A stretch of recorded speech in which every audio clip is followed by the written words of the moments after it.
Good evening. The time is now 6 p.m., March 2nd, 2022, and we'll call to order the Parks and Recreation Commission meeting for the city of Vacaville. We appreciate everyone who is participating in tonight's Parks and Recreation teleconference meeting. This meeting will be conducted pursuant Assembly Bill 361. Please bear with us as we attempt to use remote tools. Instructions to call into the meeting or participate from a computer are provided on the agenda on the city's website at www.cityofvacaville.com. Callers who wish to comment can press *9 to get into the speaking queue. Computer users can click the raise hand button within their Zoom controls to request to speak. Good evening, Madam Secretary. Roll call, please. Good evening. Commissioner Baruman? Commissioner Gutierrez? Here. Commissioner Leonard? Here. Commissioner Thompson? I am present. Commissioner Vandertulen? Present. Vice Chair Vasquez? Here. Chair McMahon? Present. Thank you very much. Commissioner Vandertulen, would you please lead us in the Pledge of Allegiance, sir? Absolutely. I pledge allegiance to the flag of the United States of America and to the republic for which it stands, one nation, under God, indivisible, with liberty and justice for all. Thank you very much, sir. Agenda item 3 is approval of the agenda. Madam Secretary, are there any corrections or changes to this evening's agenda? I have received none, Chair. Thank you very much. I will now accept a motion. This is Make a Commissioner motion to accept. Commissioner Baruman. Okay, I've got Baruman and a second was, I didn't catch who Leonard. that was. Okay, Commissioner Leonard, second. thank you very much, ma'am. I have Baruman and Leonard. Roll call vote, please. Commissioner Baruman? Aye. Commissioner Gutierrez? Aye. Commissioner Leonard? Aye. Commissioner Thompson? Yes. Commissioner Vandertulen? Yes. Vice Chair Vasquez? Yes. Chair McMahon? Yes. Motion passes. Approval of the minutes for the meeting of February 2nd of 2022. Any corrections or changes to the minutes of that meeting, ma'am? I have received none, Chair. Very good. I will now accept a motion, please.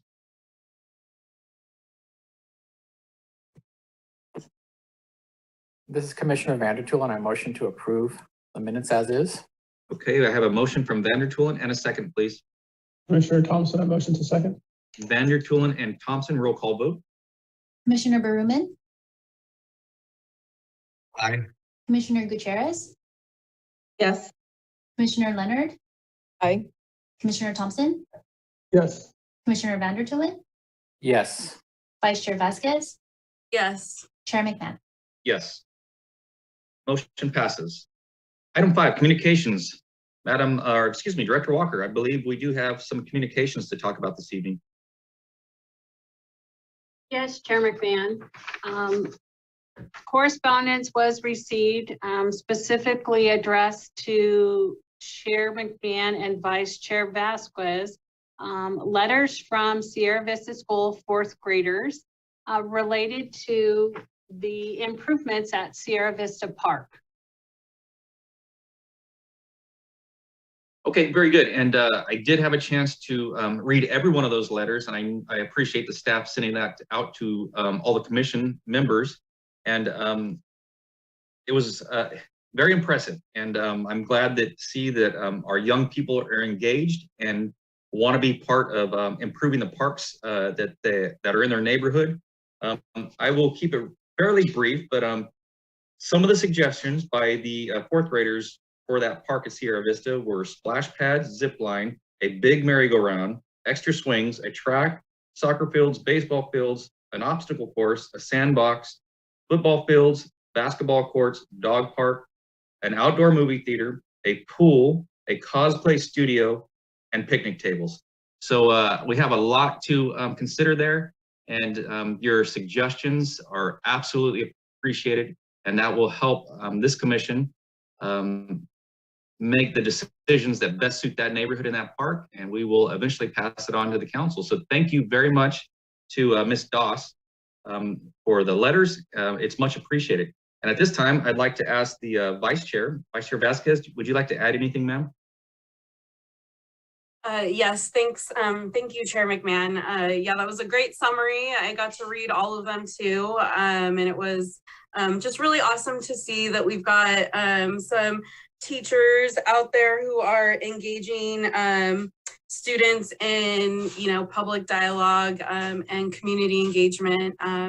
And it sounds like she was also the teacher who encouraged her students to protest in favor of getting chocolate milk back at Sierra Vista. So it's really great to see that they are engaged and want, have opinions and thoughts about their community. So, but definitely I really highlighted that lots of the students were talking about the splash pad, zip line, merry-go-round, picnic tables. I'm sorry to interrupt, but those particular items are not agendized for tonight's. Should we mute? So, pursuant to the Brown Act, if you could just limit it to the communication. So, thank you.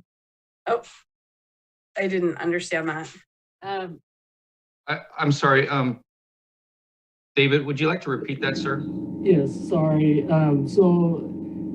Because the particular items that were discussed within the communications were not agendized for tonight's discussion, if we could keep the comments limited to the fact that we received the communications so that we don't run afoul of the Brown Act.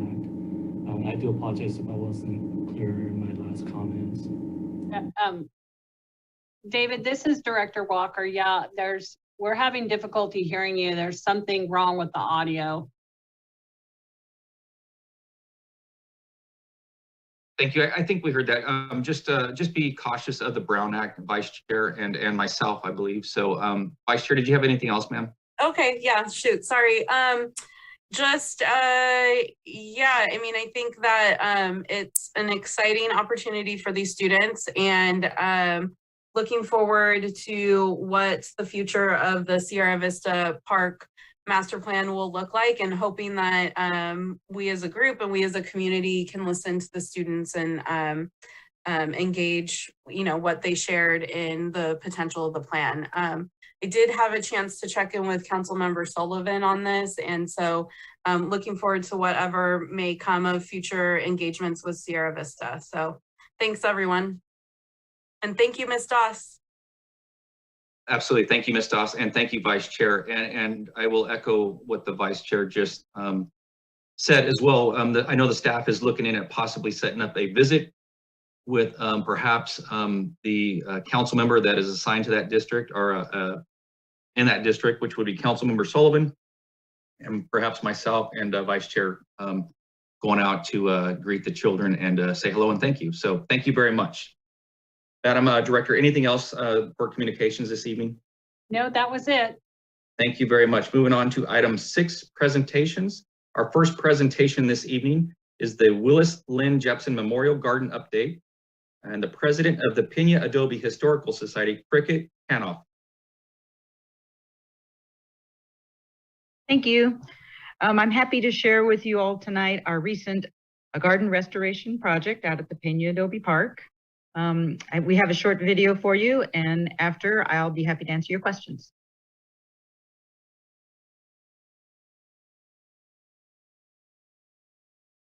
The Willis Lynn Jepson Memorial Garden.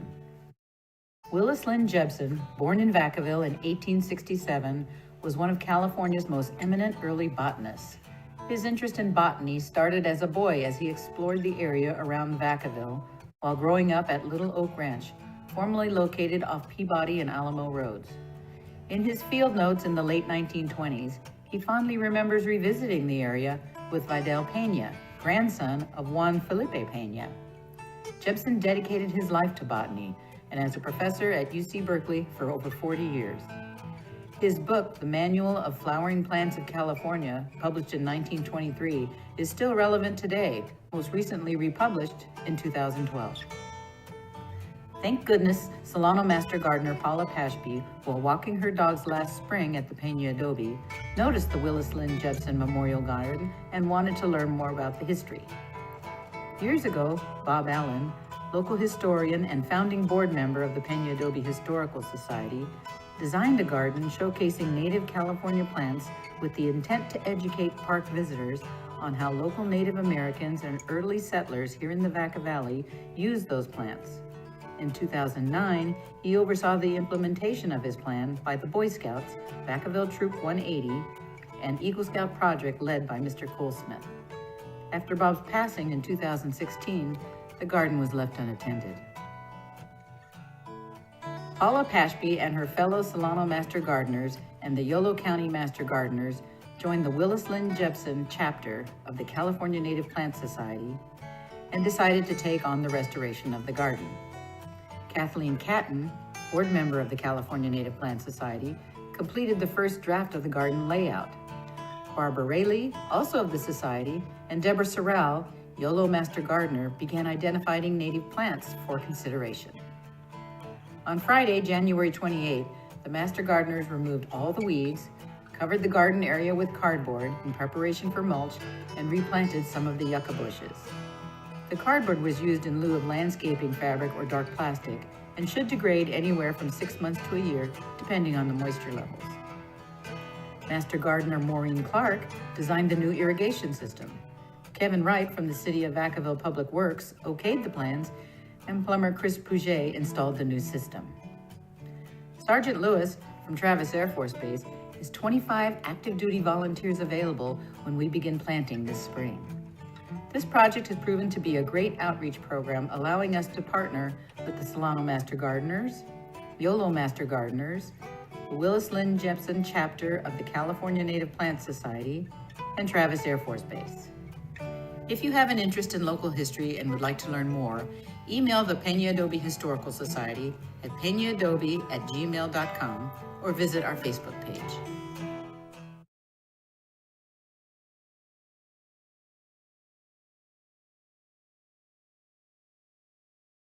What questions do you have for me? Thank you so much, Cricket.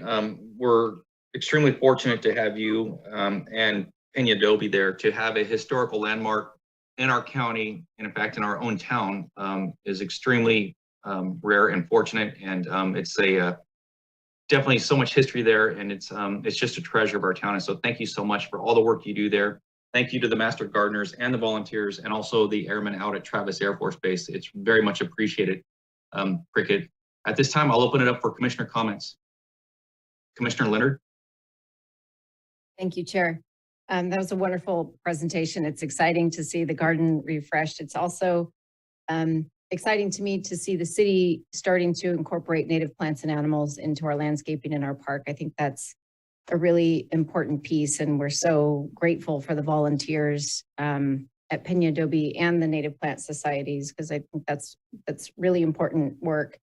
I also really appreciated the recognition of Indigenous uses of those plans for us as a city, continuing down that path of land acknowledgement for the indigenous people who were here for thousands of years, not in a sense of being woke or PC, but just a genuine acknowledgement of the communities and the people that were here.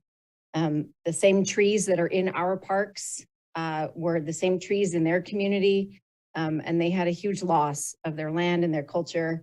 And so that ongoing inclusion of that and acknowledgement of those people and the mortar and pestles that are actually in our parks and recognizing those as sacred spaces, I just want to encourage the city to continue down that path and recognizing our longer history as well. And it was exciting to see the Pena Adobe Society acknowledge some of those Indigenous uses too. So thank you very much for that.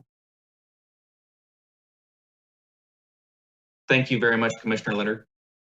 Any other commissioner comments or questions for Cricket? Cricket, I see no other hands, ma'am. Thank you so much. We appreciate everything you do out there. I know it's a lot of work, and you're extremely dedicated to that project, and we're very fortunate to have you. Thank you, ma'am. Thank you. Item 6B, Therapeutic Recreation and Teens. We have Recreation Coordinator Brea Haddon. Hi, good evening, everyone. Hi, Brea. Thank you for having me. We will get started with the Therapeutic Recreation Program. Next slide, please. So the TR program's mission is to focus on ability rather than disability. So we make sure that we use person-first language and have a person-first attitude, because a disability or a diagnosis doesn't make you who you are. It's just part of the person. We also make sure that we offer inclusion and acceptance. We strive to remove any barriers and provide accommodations while increasing independence and confidence. And we provide opportunities for education, skill development, and community integration. Next slide, please. Our programs. Sensory Room is our most popular program. We actually maxed out just this last month with 20 participants and a few more on the wait list. So we added in another weekly session moving forward. And the Sensory Room is for kids ages 5 and under. We take one of our rooms here at the community center and we transform it into a sensory experience with different colors, lights, sounds, textures. It's a very calm, safe space, and it's a lot of fun. Next slide, please. Another popular program that we have is Basketball for All. When we first started this program, it was for ages 18 and up, and we received a lot of positive feedback as well as requests for a younger group. So we added on a youth session as well. And the original idea for this group was to have our participants come hang out, shoot some hoops, and hang out with their peers. And it actually developed into more of a clinic style class where we had a volunteer coach and we set up various drills and practiced basketball skills with our participants. So it was very fast paced and energetic and also a lot of fun. Next slide, please. Pizza parties. This is always a good time. We have food and drinks, all different kinds of board games, card games, activities. We have music and dancing, and it's another opportunity for our participants to come hang out with their peers and meet new friends and socialize. Next slide, please. Six Flags. This was actually the second time that we were able to take a trip to Six Flags to their Holiday in the Park event. We had a pretty good group this time. There was about 15 of us, and we all rode down together. We got to ride the rides and watch the tree lighting and meet the characters and eat the food. Next slide, please. Okay, so what is next for TR? We are offering a life skills and adulting class. So this will be an 8-week course where participants can come learn a variety of topics like budgeting and money management, cooking skills, safety, and how to live at home alone. Another class we'll be offering is Planting with Pals. That will be a gardening and horticulture class where the participants will actually get to take home their own little personal garden at the end. Canvas Creators will be a painting class. Get Fit with TR, we'll do some simple stretches and easy exercises to keep our participants active and healthy. And then Culinary Creations will be a cooking class where we do simple and easy 30-minute meals and talk about kitchen safety. Next slide, please. Some of the challenges that we've faced, the most obvious one being COVID. We are doing our best to navigate this, and it does feel like we're seeing a light at the end of the tunnel, so that's good. Staffing is definitely a challenge, specifically for the TR program, because this population typically requires a lower staff to participant ratio. Oftentimes our participants have higher needs. They might need hand-over-hand assistance. So we want to make sure that we have enough staff as well as staff that are trained to work with this population so that we can provide them quality programming. Another challenge we've had is establishing relationships with community partners to expand our programming to all ages and ability levels. The majority of our programming has been 18 and up thus far, but we are working to expand that. And we are trying to find partners in the community that can help us spread the word and let everyone know about the services that we have to offer. And then another ongoing challenge is finding adequate funding. We do try to keep our TR program at little to no cost. So in order to do that, we need fundraising and grants and sponsorships. So that's something that we are continuously working on. Next slide, please. Okay, does anyone have any questions or comments about the TR program before I move on to teens? Brea, thank you so much for that presentation. We'll open up for commissioner comments regarding therapeutic recreation. Commissioner Leonard? Is it possible to send the commissioners information about what kind of funding and possibilities? That would be great. And I just wanted to pay forward a compliment that I heard. Solano County Office of Education specializes in providing educational services for neurodiverse students and their families. And I hear nothing but great things from teachers and educators serving neurodiverse students in Vacaville's program. It's making a difference and it's helping widen inclusion for our families. And so I just wanted to pay that compliment forward that Vacaville is really leading the way with the Play for All Park and these programs. So thank you for that. Thank you. That is great to hear. Thank you, Commissioner Leonard. Any other commissioner comments or questions for therapeutic recreation? Great, thank you so much. It's really refreshing, and it's nice to hear that you're focusing on people's abilities. And there's some great programs. I know this program for the city was relatively new, and we're just getting through this COVID thing, hopefully, and it looks like great things to come. So thank you so much for your part in that. Thank you. All right, we can move ahead onto the teens program. Next slide, please. Okay, so the teen program mission is designed with our local teens' priorities in mind. We provide a safe environment for our teens to engage in the community, and we offer fun opportunities for growth, skill development, and creative self-expression. Next slide, please. One of our more popular teen programs is Babysitters Club, and this is where teens can come and learn babysitting skills, safety, CPR, and first aid, and then they can take those skills and go on to earn money as a babysitter. Next slide, please. Another popular teen program is our Paint and Pizza. Of course, all teens love pizza, and they come hang out with their friends and eat. And then we have an instructor that guides them step by step with a themed paint each evening. Next slide, please. Baccacon. This is definitely our most anticipated teen event. It is just 4 short weeks away, so we are very excited and in the final planning phases of this. It's a family-friendly event focused on anime and all things pop culture. We will have an artist alley, exhibitors, a cosplay contest, art contest, food vendors, a kid zone. I'm very excited about this event. It's going to be a great time. Next slide, please. What's next for teens? We have our 6th grade event coming up that will be at the end of the school year. We'll do a seaside social send-off.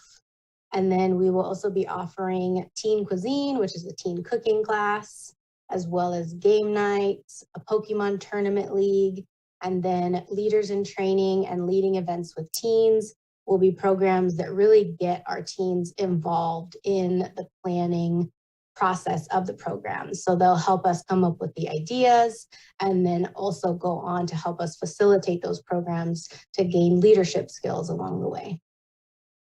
Next slide, please. Challenges that we faced with teens, COVID, another similar one, and then of course the staffing crisis that we're all facing. The biggest one with teens is just the ever-changing trends. I'm sure if any of you have kids or teens, you know that one day something's in and the next day it's out. So just trying to stay ahead of the curve and know what kinds of programs we're planning for that these teens will want to be a part of. Next slide, please.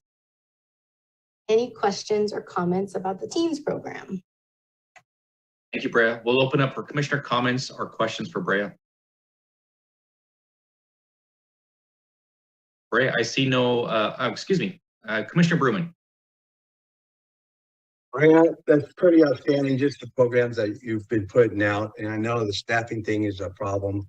And I really like about the teen program, they're interjecting in everything, especially the babysitting program. Back in the day, you hire a babysitter to take care of your kids, and that was it. We were out on the town. But I'm glad those programs are in the works, and I hope the staffing gets better for you, because I think these are awesome programs that you're doing. Thank you. Thank you very much.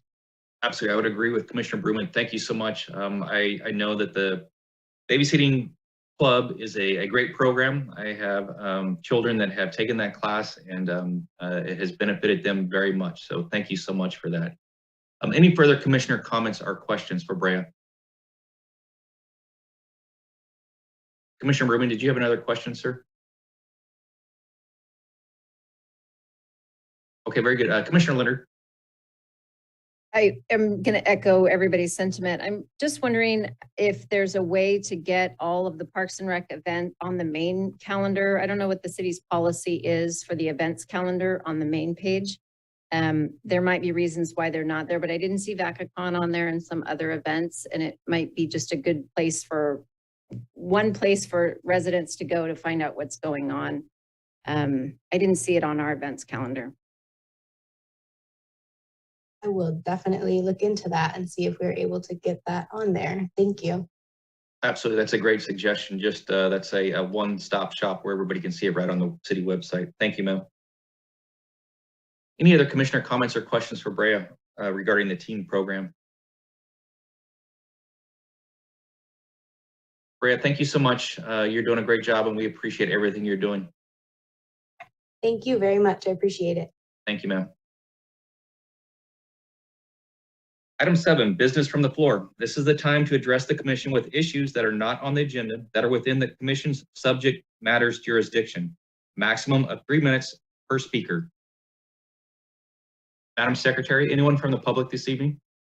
We have none, Chair. Very good. We will close public comment. We are now at agenda item 8, reports of Park Manager David Jacobson. I will also remind the commissioners, please, if you have any questions regarding parks maintenance, please ask those questions after the presentation from David. Good evening, David. Good evening, sir. Am I loud and clear? Yes, sir. Commissioner Chair and Commissioners, updates for today or this month.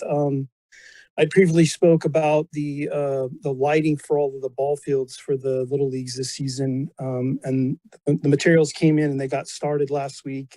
Keating Park was finished today, and they're moving over to, I believe, Owl Patch and Nelson are the next two for the rest of this week. And then when they finish that, they will move over to the Meadowlands Park path lighting that I had mentioned a couple months ago. Those materials have come in as well, and they're going to move over to do the those retrofit on those induction lights to LED for Meadowlands Park. And that's all I have to report for tonight. Thank you. David, thank you very much, sir. We'll open it up for the commission. Commissioner comments for our Parks Manager, David. Commissioner Vandertoolen. Hey, David, it's Commissioner Vandertoolen. So I understand, having dealing with it in several projects I'm involved with, how many city staff members or is on your team in order to do this work? I'm just curious the number of people that are assisting you in this. The employees that I'm responsible for, I have directly beneath me, I have an engineering specialist that basically inspects and oversees all of the contracted landscaping, which is primarily all of the setback landscaping in the neighborhoods and the right-of-way, median island. 2 supervisors that report to me, and they each have, there's 17 full-time staff, and when we're fully staffed, we have about 18 part-timers. So they each have, close to 18 people or more, both of those 2 supervisors. With the labor challenges and wages and things like that, the part-time component is the challenge. We're not immune from that. We're constantly, trying to keep people employed, and there's, the ones that are motivated, there's other opportunities out there for more hours or more pay. And so it's kind of a revolving door on that component. So we're never really fully staffed with the positions we have. We're been averaging about 5 short part-timers, but that's kind of I guess the org chart that were for my group. Does that answer your question? No, that answers my question, because I understand it's a large area that you and your staff have to cover. And I was just curious, in order to, maintain the city parks, as you mentioned, the right-of-ways, there's quite a few of those in the community to deal with, stretched north, south, east, and west. So, and I understand the staffing shortages. I think that's a concern to all cities. I will say that I think as a whole, your team is doing a great job. Some of the parks and areas that I have visited, it always looks really good. And I know as the city continues to expand, it's going to be a manpower issue for you and your team. So I was just curious, and maybe for all of the other commissioners, to hear from your point of view, what it takes in order to, maintain the level of service that it takes to acquire these parks. I'm sure you're dealing with a lot of vandalism. You're dealing with upkeep that goes on with that, and then just upgrading the parks, as you mentioned, the LED lights. So it's a lot on your plate, and I appreciate the efforts that you and your team take. So thank you for sharing that information. If you answered my questions, thank you. Thank you. I appreciate the comment. Thank you. Thank you very much, sir. Vice Chair Vasquez. Hi, David. Thank you for the update. Can you, you mentioned Meadowlands. Can you remind me where those lighting fixtures are at? Are they along the walking path? I'm just trying to remember where they're at in Meadowlands, because I don't feel like I've been out there recently and I don't feel like I've seen lights. Yes, ma'am. There is pathway lighting from the parking lot at the park through the playground area over to the TGIF and down towards the basketball the basketball court and the pedestrian bridge. This came up in in the middle of the winter, when it was the least amount of light during the day. The parents were picking up at the Meadowlands TGIF, and it was really, really dark. It's 5:30, 6 o'clock when they were going to pick up their child. So a staff member from the Parks and Rec department that works in there, requested to take a look at it. We discussed it internally, Public Works, and with Kerry's team, and we're replacing the induction lights. There's 3 of them in between the parking lot and the TGIF, basically around the playground. There's 3 existing lights that we're removing the induction fixtures, which are fairly low wattage and low candle output, and replacing with LEDs that will be, still energy efficient, but quite a bit brighter to kind of light up the area better between the parking lot and the TGIF. That makes sense? Yes. Okay. Thank you so much. You're welcome. Thank you, ma'am. Any other commissioner comments or questions for David this evening? I see none, David. Thank you so much, sir. We appreciate it. Thank you, sir. Have a good evening. You too. Agenda item 9, business. We have no business to discuss this evening. We will move on to agenda item 10, committee reports. The first report is Play for All Committee, Commissioner Bruman. Good evening, everyone. As far as Play for All Park, getting off the phone with Mr. Felipe this evening before my meeting, they were hoping to try to get it open by Memorial Weekend, but right now they're on a little bit of a halt. They're about $200 short to complete the full phase 1. So he told me to put out there, if there's anybody that that's willing to do getting sponsorship or whatever, to lead him towards him so he can speak to him. They did have the park certified by a gentleman that works for the state and comes out and makes sure the play park is up to par. There was only one little thing they need to adjust on one little level. But other than that, and basically right now it's so close to phase 1 being completed, and it's just a matter of getting more funds. As everybody knows out there, it's kind of hard right now, but he's so close. So if you know anyone that's willing, if you guys haven't had an opportunity to go out there and check the park to where it's at now, it's really developed, and we're hoping that it comes true so that Memorial Weekend will, actually Memorial Day, they'll be able to do their opening. Thank you very much, sir. You kind of cut out on the amount of money that they're short of. Can you state that one more They're time? looking for about 200 grand. Okay, thank you so much. So we appreciate it. Mm-hmm. Moving on to 10B, Arts Advisory Committee, Vice Chair Vasquez. Hi everyone. Yeah, I actually recently drove by Play for All Park. It looks great. So Arts Advisory Committee, I wasn't able to attend the special meeting that was planned for last week. I had a conflict, but I was able to listen to the recording. Melody presented the recommendations on proposed revisions to the Art in Public Places policy. It's a little bit of a mouthful.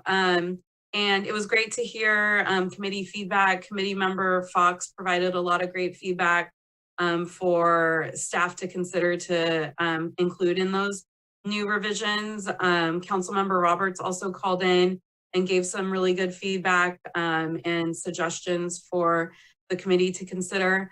It was about a 45-minute meeting, and I believe it's been posted on the website. So if you all have time, you can take a listen.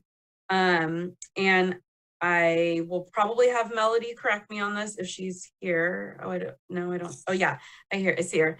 That I believe the revisions will go back through the Arts Advisory Commission and then come to Parks and Rec. But like I said, Melody can confirm that. And also just a note, their vice chair resigned, and so they appointed a new vice chair, committee member Brooke Fox, and so they have a vacancy and they'll be posting for that. So if you know of anybody interested in Arts Advisory Committee, encourage them to apply once it's announced. Yeah, Melody, can you confirm? Yes, thank you, Vice. You got everything correct. Thank you, Vice Chair. Great job. Okay, thanks everyone. Outstanding, thank you so much. 10C, Youth Sports Advisory Team, Commissioner Thompson. Yes, thank you. The Youth Sports Advisory Team meeting was held on February 17th, led by Reggie Hubbard. Some of the topics that he reviewed with the leadership of the leagues were that field allocations, 100% of the fields were allocated for preseason practice. Some of the leagues had to reach out to the school district to get additional field allocations. So that says that we are using all of our fields that are available here in Vacaville. That's a great thing to hear. All of the league numbers have increased for this season. That's also a great thing to hear, especially compared to the last couple of years. So there's a lot of ball players out there playing ball, whether it be softball or baseball, soccer, et cetera. So that's all very positive and exciting to hear.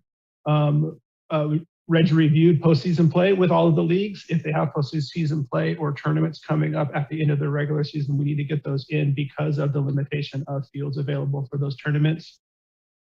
He also talked about some of the upgrades, and all of the concession upgrades have been completed prior to the season start. And we're looking at field lighting upgrades for the large fields on Centennial field number 2 and Arlington, I believe it's field number 2, but I could be mistaken on that exact field number. Arlington, I get them backwards all the time. But those two fields are slated for lighting upgrades to be completed, knock on wood, hopefully by the end of 2022. So everyone is excited for that. And the contractors have a timeline that has been published to all of the leagues, so it will not interfere with their league play. And some discussion about authorized, unauthorized field use. There are some groups infringing on our league's contractual use of their fields or field allocations by unauthorized use. So just an advice to all of the league representatives to keep an eye on that and report that into Parks and Recreation staff, either Reggie or Katie, so that they can follow appropriate channels to handle that. And Public Works brought up some concerns about making sure that bathrooms at all of the fields and complexes are locked at the end of the day, at the end of the evening. There's been some less than pleasant activities happening in those bathrooms in the evenings if they're not locked. So we want to refrain from allowing that to happen and discourage that activity. Other than that, all of the leagues are very happy. There's a lot of kids out there, a lot of youth out there playing. I've seen it myself firsthand. It's exciting to see especially with this great weather we've had today in the last couple of weeks. So it's all positive. Unless I missed anything, Reggie? No, Commissioner, I think you covered it all. Thank you. Yep. Thank you, everyone. Thank you very much, sir, for your detailed report. And it is exciting to see the young people out there on those fields again. So thank you very much, sir. Item 10D, Vacaville Arts and Cultural Alliance. That's myself. We did meet on the 16th of February. The meeting was well attended by the committee members. Myself from the city, Melody Ocampo, and Kristen Milliken were there. Melody gave a very detailed report on the arts in public places and the proposed amendments. She spent a good portion of that meeting discussing those and looking for feedback on those. So that's all good stuff. And I think there's some good changes coming to keep up with the times that we're currently living in.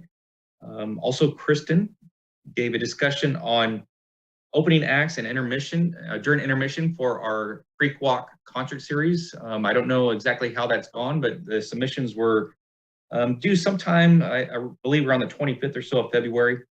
So hopefully we've got some people with minimal setup that want to come out and play guitar, sing, something of that nature, kind of get the crowd ready for the big acts at Creek Walk.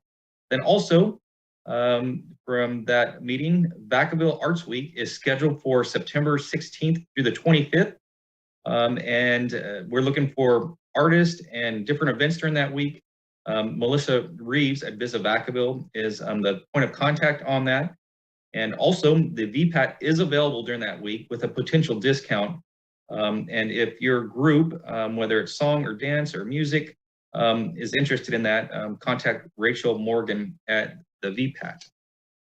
Melody, would you like to add anything else, ma'am? No, I think you covered it all. I guess I will just add that we did share all the recommendations from the subcommittee about the art and public places policy. Those went out via email to the entire Vacaville Arts and Cultural Alliance group. And so they did have the opportunity and still do have the opportunity to comment on those recommendations, which are also found on the City of Vacaville website, including that recorded meeting from last week. Outstanding. Thank you, ma'am. 10E, VPAT 2022 Season of Shows Selection Committee. That's myself. We did meet on the 23rd of February. We're in the infant stages of planning this season. This is for the season of 2022-2023. We're looking to book 5 to 6 shows, and we're hoping to have this wrapped up sometime in June, hopefully the middle part of June, so we can get those shows posted in our events magazine that goes out in the fall. And I'm very excited tonight to announce that we have added a show for May the 6th of this year, 2022.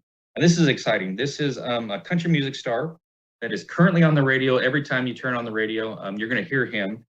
Easton Corbin will be playing at the VPAT on May the 6th at 8 p.m. Tickets are expected to go on sale sometime in mid-March through the end of March. We're still working some of the details there. The price for those tickets is $64 plus a fee of $2 for the theater fee. So the tickets are $66. I would encourage anybody that hasn't been to the theater lately to go check out one of these shows. It's a great theater. You know, it's a very, it's a small theater. It's very intimate. Regardless of where you sit, you've got a great seat. So we're doing our best. This is exciting that we've got an added show of Easton Corbin coming on the 6th of May. And like I said, we're working on next season show, and I look forward to reporting on that in the near future. So thank you very much. Okay, we are now at agenda item 11, reports of park planners tonight. We have Hugh Hesterman and Nemo Gonzalez. We have both of our parks planners, so this is a great evening. I understand that Hugh, you will be discussing, I believe, the first 2 items, A and B, and then Nemo will be discussing the rest. What I'd like to do, means we have a couple different categories here, is I'd like for the presenter to present their item, and then we'll open it up for public comment as well as commissioner comment at the end of each one of those presentations. So with that said, we are now at 11A, Lagoon Valley Park Dog Park improvements. Hugh Hesterman. Well, good evening, Chair, Vice Chair, and Commissioners. This is Hugh Hesterman, and I will give you a brief explanation of what this project entails. It is located, the current dog park is located just inside Lagoon Valley Park itself, between the park road and the lake. It's also diametrically opposite from the Rotary Grove, which is, as you may know, is where the construction company Gelati is currently building the sewer lift station. So it's kind of a big hub of activity right now. The project initially emanated from the public's request to bifurcate or create a secondary enclosed area for enable both small dogs and large dogs to recreate, if you will, without necessarily involving each other. The problem, of course, is that small dogs just sometimes get run over by the big dogs, and this is a common request, I would say, everywhere across the nation and maybe elsewhere too. At Centennial Park, we were very careful to create two separate off-leashed areas, and that seems to work very nicely. That doesn't necessarily mean that someone with, say, for example, an elderly large dog might also utilize the small dog area. It's just generally an area that is less rambunctious than the large dog area. So knowing this, for the past several years, staff conducted a survey monkey last year, and found out that the large majority of people who answered the survey were in favor of the bifurcation. And those few who voted against it or were not in favor of it, their primary concern was the loss of the running distance or the space available for the large dogs. And so we think we found a solution. It costs more money, but by enlarging the existing area to the north and also adding space to the south, we're able to provide everybody with the best of both worlds, we think. So the plan that's in front of you there was prepared by Keith Wilson Studios, our consultant on this project. And it basically shows a fence. If you look at the left-hand portion of the screen, you can see the orange dots that kind of go across the park. Tracy, maybe you could put your cursor there and show the separating fence. Yes, exactly. Thank you. That's where we propose to separate the existing park. And then while you're there, Tracy, also show the expansion area to the south, which is closer to the parking lot. We're making use of an area that right now is, I would say, underutilized. There's a little couple benches outside the fence there and a posting board, but basically that area just is not used. And so we think we could enlarge the area by expanding the fencing there. And then also on the north end, the idea would be to expand the fencing further up. And that gives the large dog area a little bit more space actually than what they currently have. So there should be no complaints from a loss of space. One of the other concerns is a number of the trees have died that were planted in, I think it was 1995, unfortunately due to lack of water. And so the place needs more shade. The users, the dog park users, have always wanted shade structures to provide not only shade from the sun, but also some protection from the rain. Because if you're a dog owner, a lot of times you'll need to exercise your dog even when the weather's somewhat inclement. The cost of those structures is quite high. We don't think we'll be able to accommodate that in this and stay within the budget we have. But we will continue to keep that on the horizon for a possible improvement in the future. And so the pads, the concrete pads, will be sized accordingly so that a picnic or a shelter could be added at a later point. This new design features a single entry, just as we currently have now, but then there would be a gate allowing a person, after they've off-leashed their animal, to go either into the small dog area or into the big dog area. And then a concrete walkway that extends from that gate to the picnic pad, or I guess I'll call it the seating pad. You don't really have picnics in there. And then it goes even further out to where a new water drinking fountain would be provided. And the problem that we've seen here is there's currently a decomposed granite path inside the dog park, but it's badly eroded just from the water running over it. It's difficult to maintain because the wood chips kind of flow over or are kicked over onto that DG path, which is lower, and it's in not very good shape now. So we want to make sure this is fully wheelchair accessible, both to the seating area and also on over to the water supply area. That's pretty much the majority of the project. We intend to also add additional trees, both inside the park and perhaps some scattered on the outside of the park for aesthetic improvement between there and the lake. At the very southern end, we'll add a new maintenance gate, as well as one immediately opposite from Rotary Grove Drive. So the maintenance crews can easily get into the park from both directions. And there will be a second off-leash vestibule, if you will, at the northeast corner, which is right opposite Rotary Grove, in the sort of the right-hand corner of your screen. And the purpose of that is some people indicated that they like to be able to make a loop, trail loop around, say around the lake or around the park, and then come in from one end of the dog park, the off-leash area, the big dog area, and exit out that corner.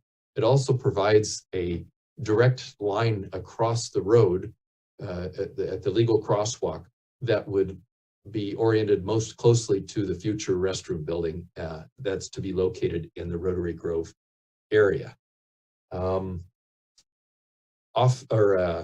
Waste containers will also be provided outside of the park, but with a special opening that allows people to lift the lid and put their waste inside the container. And this is a savings for our maintenance department, so they don't have to pull the waste toters through the double gated off-leash area in order to get them out to be just picked up by Recology twice a week. I think that happens both Mondays and Fridays. So there's a lot of manpower involved in just moving those things back and forth. The public, we had 3 meetings out there on site, as well as the last one was recorded it was on Zoom and then also recorded for future reference. We had one on Wednesday, October 20th at 10 o'clock in the morning, and we had it was kind of a rainy day that day, kind of drizzly. I think Commissioner Bruman was the only person who showed up. We had another public meeting on January 8th, a Saturday morning at 9 o'clock. About a dozen or so people came through that meeting and asked questions and hopefully got answers. And then we had a third meeting on January 29th on Saturday morning at 8 a.m. So we got quite a bit of feedback. I would say in general, the public was pretty happy with what they saw. They emphasized that, the need for shade. They asked that some boulders and at least be able to accommodate agility equipment that could be provided at a later date. And I said, yeah, sure, we could do that. They were concerned about the closure of this park during construction. And while we anticipated that problem a couple of years ago, we now are blessed with the dog park up at Centennial. So at least during the time period that this park would be closed for construction, people will have another option in the city of Vacaville. And it's fairly simple construction. It shouldn't take too very long. Another response was they just were asking for a hose bib connection, which it makes it easier to attach a short hose onto the water supply. And interestingly enough, we've now experimented with natural wood chips, both in this dog park and then also the engineered wood fiber wood chips up at our Centennial dog park. And I would say that the people were generally pretty happy with the natural wood chips that we currently have here at the Lagoon Valley Dog Park. There were some problems that we didn't really anticipate with the lighter and smaller wood chips at the Centennial Dog Park. They blow around in the wind a lot more, and they tend to go through the chain link fence a lot easier. So that's pretty much all I have to present in this case on this particular project. I'd be happy to answer any questions about the plans or public outreach or anything you might have. Thank you very much, Hugh. And this question to start off is for, I guess, either yourself, Hugh, or Nemo. So we understand that the presentations tonight are for discussion information only. Will these come back to us for as an action item somewhere in the future? Well, I don't believe that's the case. I would anticipate that these plans might come back to you if there's significant changes. Although at this point in time, I don't anticipate really significant changes, but of course I can certainly report back on any minor changes as we go along, or ask Nemo to provide that kind of report back. It's possible that Director Walker may want to chime in on that question. Yes, this is Director Walker. Because these projects were all called out, not specifically this dog park, but this dog park improvements were included in the first round of Measure M budget allocation. And then the remainder of the projects were part of the Park and Rec Master Plan. They were called out in the Park and Rec Master Plan. And because the Master Plan has come to the commission as well as has been adopted by the council, then these projects will not be coming back for action. Okay, very good. Thank you for that clarification. At this time, I'll open it up for public comment. Madam Secretary, anyone from the public this evening? No, none, Chair. Okay, we'll close public comment and we'll open up for commissioner comments or questions regarding Lagoon Valley Park Dog Park improvements. Commissioner Vandertulen. Good evening. Hey, and you mentioned that I see there are shade structures potentially shown here, and understand the budget doesn't allow for those. But I'm curious, are there benches, because I don't see identification that maybe where those shade structures may come into play later in time? Are there benches proposed in those locations?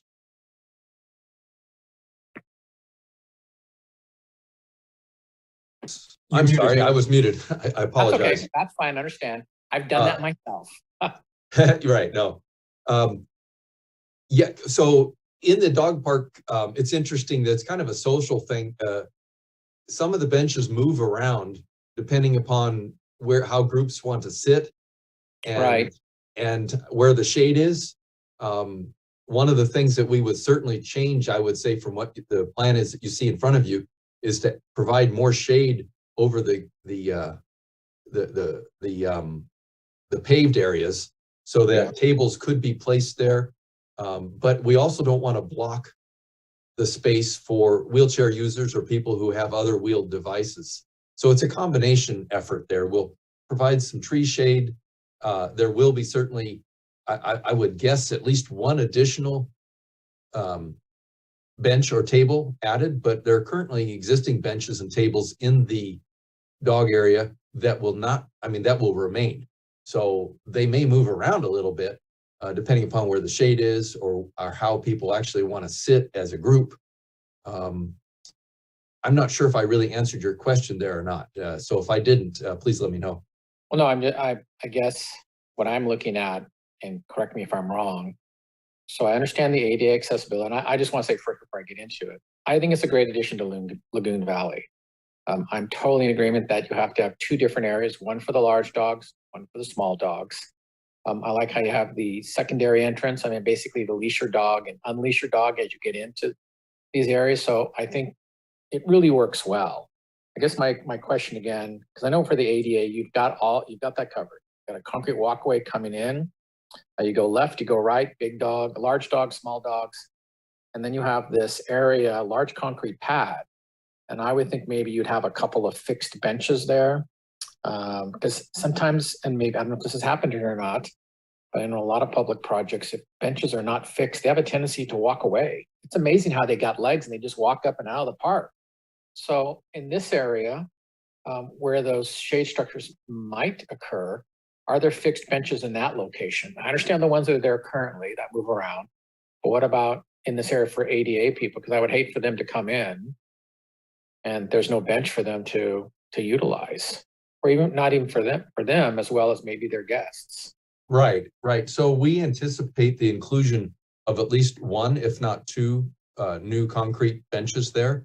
And the Okay. concrete is so heavy that it cannot be moved manually. Okay. Some of the existing tables are light enough that people can pick them up, and most of them are chained to in a nearby tree or to each other so that they can't be moved too far. But yeah, that we've had some complaints from the folks who use the dog area about those lighter tables, and that some of them have sharp corners, and the dogs run into them. The ones with the perforated metal, we had one situation where a dog actually got the dew claws caught in the openings of the metal, and so Wow. the concrete avoids all those problems. It's immovable, it's smooth surface, it has rounded corners, and it's not too hot in the summer either. Yeah, I agree with that. I think that's a great decision on that part. I guess my final comment, you'd mentioned the shade. So you've got like 7 trees outside the area, and I understand why you're doing that to, kind of dapple the trees out towards the lake and have some interest with the trees there. But I'm thinking of the long-term maintenance. Maybe those trees would be better, especially around the concrete areas as you come in, to provide more shade, because you are going to get radiant heat off that concrete paving. As we know, it gets hot here in Vacaville. So I wonder if, just out of curiosity, if some of those trees should be placed within the dog park area to provide some additional shade during the summer months. And I think you're gonna have to put irrigation around those. So maybe the closer in that those are, the more you can maintain them easier. That's my final comment. Other than that, I think it's a great addition to the park. So thank you for your efforts on that. To you and Nemo, thank you. Yeah, of course, and I totally agree with you. I think some of those trees should be on the southwest side of that concrete pathway. There is already irrigation in the park and also outside of the park. We're trying to replace some of the trees that have died both inside and also outside of the off-leash area. So yeah, your point is very well taken, and we will certainly make sure that the trees are placed strategically to help provide more shade. Great. Thank you for your responses. I appreciate it very much. Thank you. Of course. Thank you, Commissioner Vander Tulen. I typically wait till the end, but my question has to do with the shade structures as well. So I'm going to go ahead and ask my question now. And I apologize to my fellow commissioners, but we'll get to you, absolutely. So Hugh, my question is this: at Centennial, I'm sorry, I'm having trouble saying that. Shade structures are relatively small. I mean, they're very small.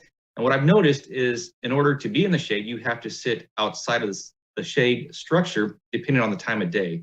So what is the plan? I know the structures here at Lagoon are proposed depending on funds, but obviously you'll have to sit somewhere different in the morning than you would in the afternoon.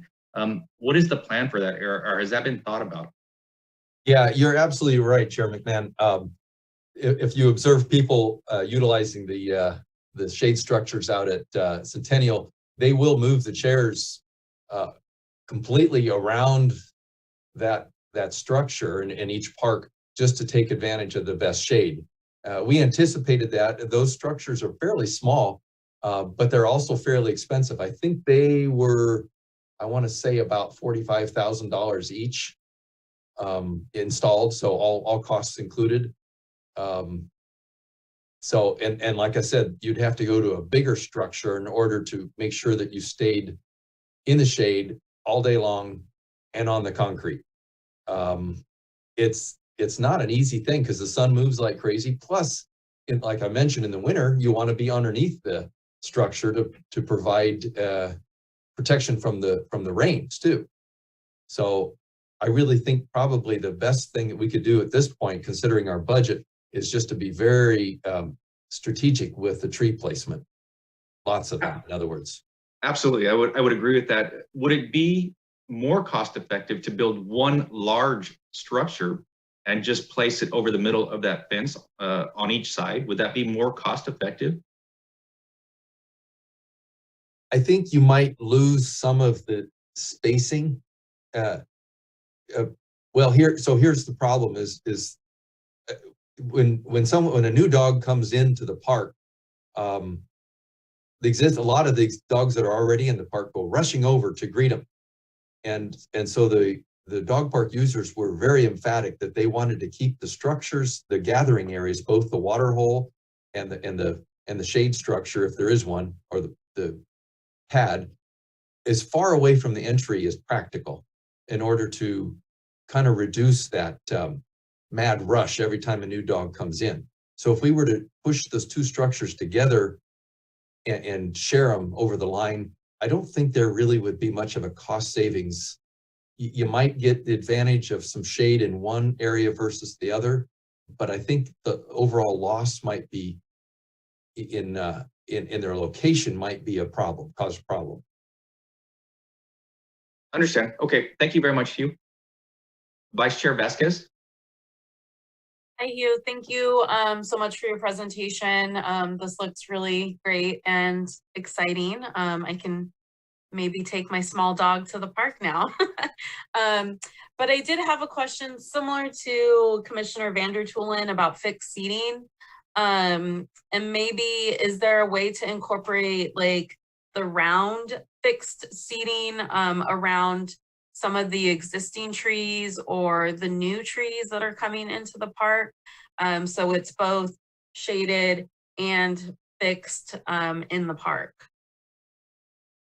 Are you asking about like a bench that would go all the way around the tree trunk? Right, yeah. And maybe that's not, you know, for now, but maybe in the future as those trees mature.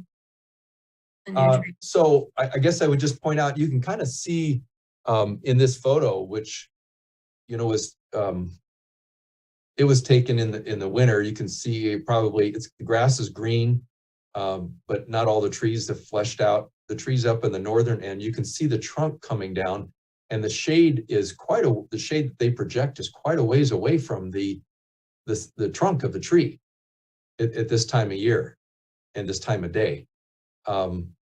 So I think what you would end up, if you put a bench all the way around the tree, you'd end up with more than half of that bench always in the sun. And some people want to sit in the sun. If it's a cold day, you know, that's desirable. I'm just not sure how efficient that would be for providing shaded seating. It seems like what people like to have is a picnic bench type of bench, so they have a place to put their backpacks, their purses, their leashes, things like that up off of the ground. And so that's how the tabletop is used. And then they can either sit forward or backward on the bench itself, bench on either side. But I'm not sure that any one type of bench actually works everywhere. The dogs also themselves, just in their play, they sometimes cause problems by jumping up on the benches. And I would be concerned that if they were to go over the bench and down inside that hole, it could cause some issues. Kind of like I mentioned with the one dog that jumped up on the table and caught its dew claws in the perforated metal, or it was actually expanded metal. I don't know. We could try something and see how it works. Yeah, okay. Well, thank you very much. Just a suggestion, but it looks great and it's exciting. Thank you, Hugh. Yeah, absolutely. And we'll consider your thoughts some more on that and see if we could work something like that in. I just don't know. Thank you very much, Vice Chair. Commissioner Leonard. Thank you, Chair. Hi, Hugh. I always appreciate how you and your teams take public input and wherever you can actually change the product. And it's great to see the extension on the northern end and really take community input, because I think that matters. So thank you for that. I have 4 questions. So do you want me to fire them at you all at once, or you want to take them one at a time? Your choice, however complicated they might be. I'm trying as quick as possible. So in terms of shade structure, has the city looked into, and I'm sure you have, but the solar shade structures you see often in parking lots and things like that, does that type of structure change regulation at all? Is that an option in these spaces? Or are there a multitude of reasons why those are not good alternatives to shade structures here? Are you asking specifically to produce electricity, or do you mean the style of structure? Both. I know sometimes there's funding and things like that available. So both, I'm asking. Okay. Yeah, well, let me address that real quickly. I think you're onto something regarding what we would call a shed roof, meaning it's only got a single slope as opposed to a gambrel with a double roof. That does project slightly more shade than a double planed roof. It also looks, I think there's an aesthetic. It maybe doesn't look quite as nice, but we just put one in up at Nascimesto Park, and that one is very stylish. I think it's an inexpensive shade structure, relatively inexpensive. It's got a kind of a sleek sloping roof, and we very intentionally oriented it so that it would slope toward the southwest, and it does indeed provide better shade over the tables. It's quite a bit bigger than these, though. As far as the cheaper alternatives, or is it more costly? I would say there's a slight savings in cost with a simpler roof. So yeah, that would save a little bit. It's in probably not an awful big thing to consider, the savings there. The aesthetics are something to consider. As far as the solar production, we really don't have need for power at this park, at the dog park I'm talking about. Although I will point out that there are some people who stay after dark, after the park is technically closed, and they gradually exit through the south gate whenever their dog is ready to go. I'm concerned, though, that if we were to introduce lighting, that it would encourage people to stay out after the park is technically closed. That makes sense. Okay.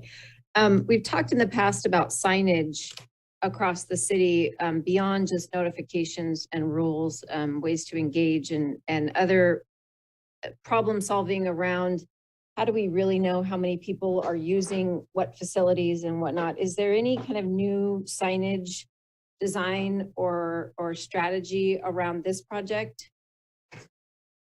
Well, absolutely. The new, actually, it was the park rule sign that was recently adopted by this commission and was installed up at the Centennial Dog Park. Those rules have been or will be in effect for all off-leash areas throughout the city, very intentionally. So we will remove the existing signage out here and install the new dog park regulation signs. But it sounded like you maybe were talking about something a little different than that. I'm just talking about a more engaging kind of signage system across the city and better ways to connect with the people using the facilities. I was just wondering if that was on the table at all. Do you mean like a public posting board? Is that what you're asking about? Maybe, or just better designs or QR codes that engage people in other things and other ways. You see those in parks in other cities that are kind of brightly designed, and they're more intended to engage the public rather than just notifications around rules and stuff like that. Yeah, okay. I think I understand what you're saying. So regarding the public posting board, yeah, we would keep the two posting boards that are out there, just relocate them. But yeah, I think you're talking about something that's more engaging and more user-friendly in terms of the signage. We don't currently have a program in place that does that. I'm very much in favor of that. I love going places where there's a sign that engages you. And we've done some of that with the trail markings, where there's a QR code that links you to more information. We did that out at Centennial Park with the restored creek walkway along there. Mm-hmm. We could put something like that in here too. I don't know. Nobody has really suggested anything. I've seen some really fun signs that basically are intended to encourage people to, in a friendly way, to encourage to pick up after your dog, for example. There's no dog poo fairies kind of concept. So I don't know, but certainly if you have something to suggest, I guess I'd be all ears. Okay, thanks. And then is it too early?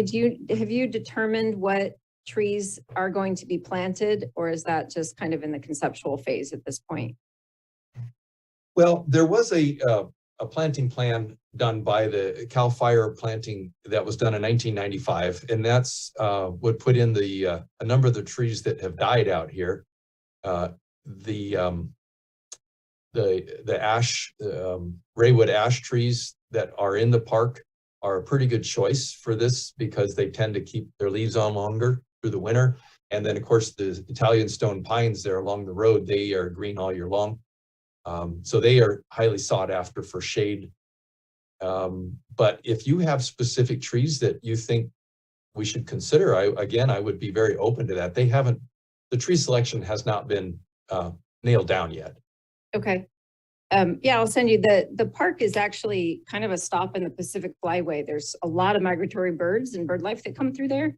Right. And it might be a cool thing to plant plants that provide food sources and shade and, you know, check off several boxes. So yeah, I'll send something for you guys to just consider. Thanks. Yeah, thank you. Thank you very much, Commissioner Leonard. Commissioner Vandertulen? So since you just brought up trees, I think the two trees you just brought up, the Raywood ash, excuse me. I would rather see, since we started talking about natives in the earlier segment of our discussions this evening, and you have, Lagoon Valley Lake close by, I would really look more for deciduous trees. One, because they grow really fast. I know Raywood ash is deciduous, but I think for the park area, and we really have to start looking at low water usage, which I'm sure you're familiar with the type of trees that we have to utilize now with our water requirements. I would really advocate for deciduous trees. One, they grow really fast. Obviously in the winter months, they lose their leaves and they leaf back quickly. I think the California sycamore, the native sycamore, would be really appropriate out here. I love stone pines, especially when I go to Italy, but those trees are 100 years old and they look that way. And I know we have our stone pines here. They just grow really slow, and that's typical of a conifer type tree. So that would be my only comment to that, as you're working with your landscape architect, is look at trees that I think are appropriate. You know, we talked about Pena, Adobe, and some of the native trees over there. I think oaks would be appropriate here too, be it the native valley oak or coastal live oak, or even some of the ornamentals in the pin oaks as well. Again, that's a deciduous tree. So that would be my only comment to that. So I would urge your landscape architect that you're working with to look at those type of trees. Those are my comments. Thank you. Okay, great. Thank you very much. Thank you, sir. Commissioner Leonard, I apologize, ma'am. Did you have a further question for this topic? No, I rambled on so long, I forgot to lower my hand. I'm sorry, Chair. Thank you, ma'am. Any other commissioner comments or questions regarding Lagoon Valley Park dog park improvements? Okay, very good. We will move on, Hugh. Thank you so much for that. We are now at 11B, Corderos Park Improvements. Oh, Tracy, I had forgot actually to provide the photos of that prior item. Would you like to see them before we move on to Corderos? Absolutely, yeah. If you have photos of Lagoon Valley. Yeah, so this one that's in front of you right now, the one that's in front of you now is the south end of the park. And you see the Italian cypress right there in your forefront. That area would be included within the fenced enclosure.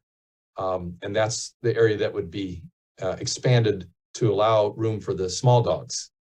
And then Tracy, if you would, there we go. This is the area, you see the two ash trees there that would be inside the fenced area as we expanded to the north. And just to the right, yeah, that's another view of it, but just to the right of the construction fencing you see there, can you go back, Tracy, please?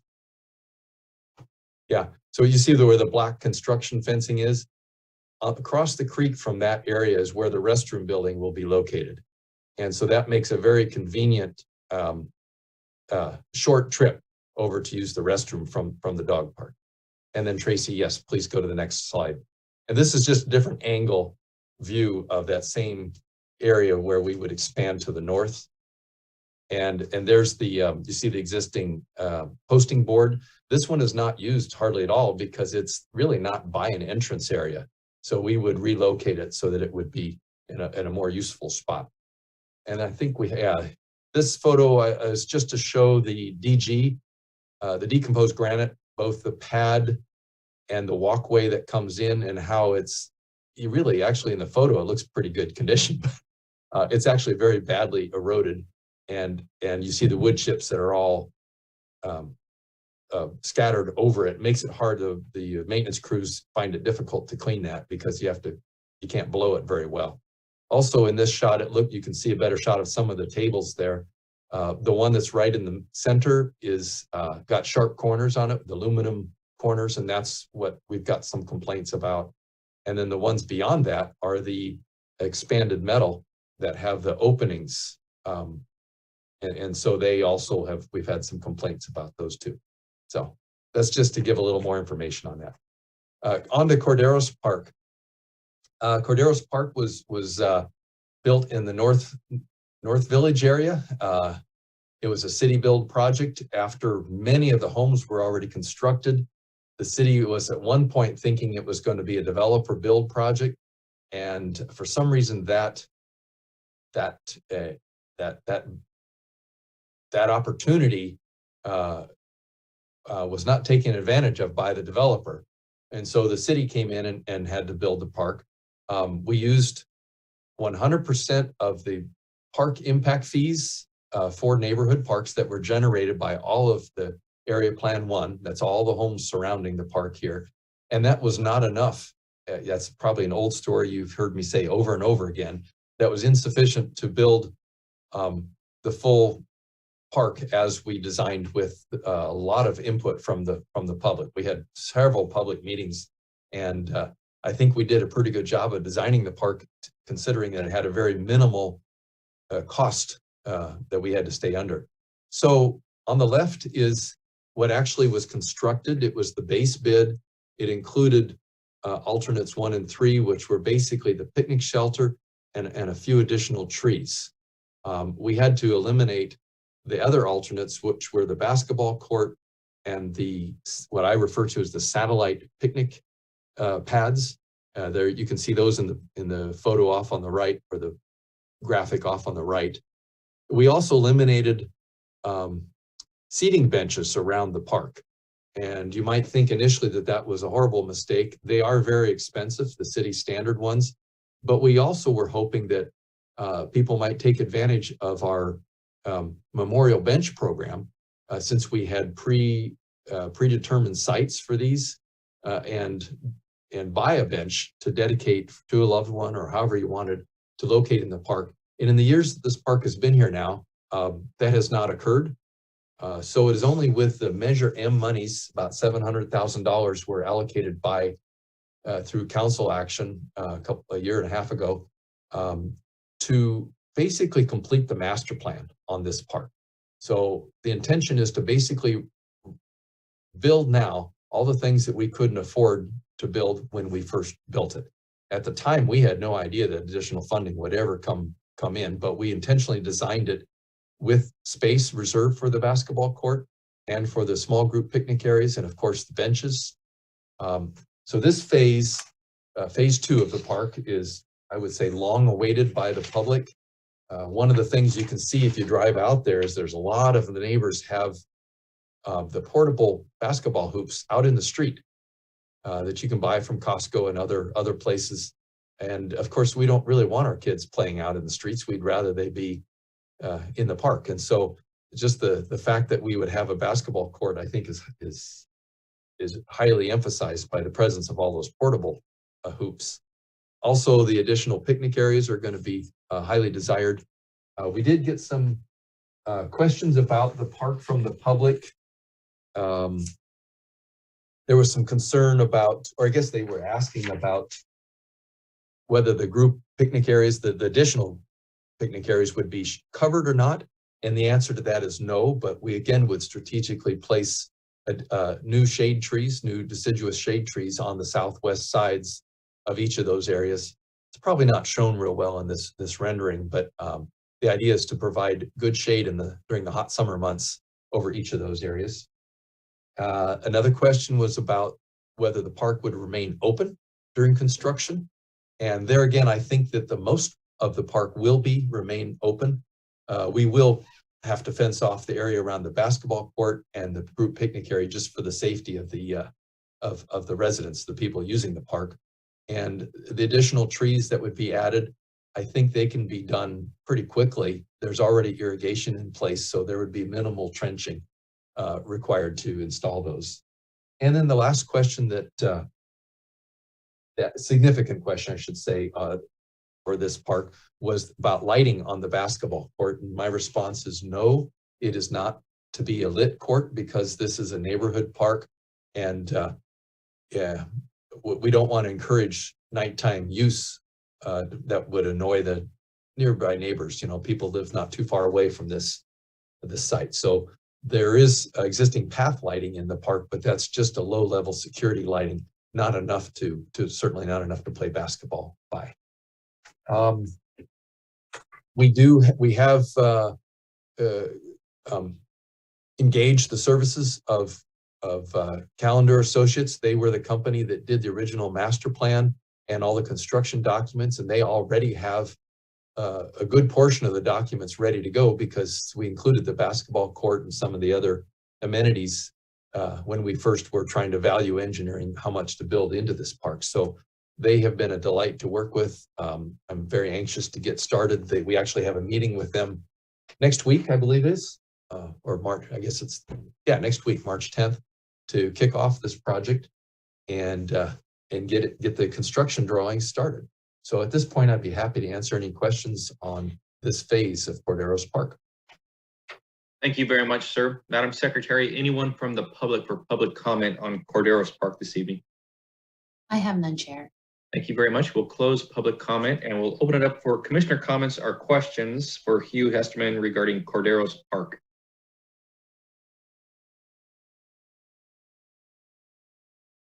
Okay, Hugh, I see no hands raised for Corderos Park. It's exciting and it's long overdue for some of those improvements out there. So thank you very much, sir. Yeah, my pleasure. Thank you very much, Chair. Moving on to 11C, Meadowlands Park Improvement, and I believe Nemo's up. Thank you, Chair McMahon. Good evening, commissioners and everyone on the call.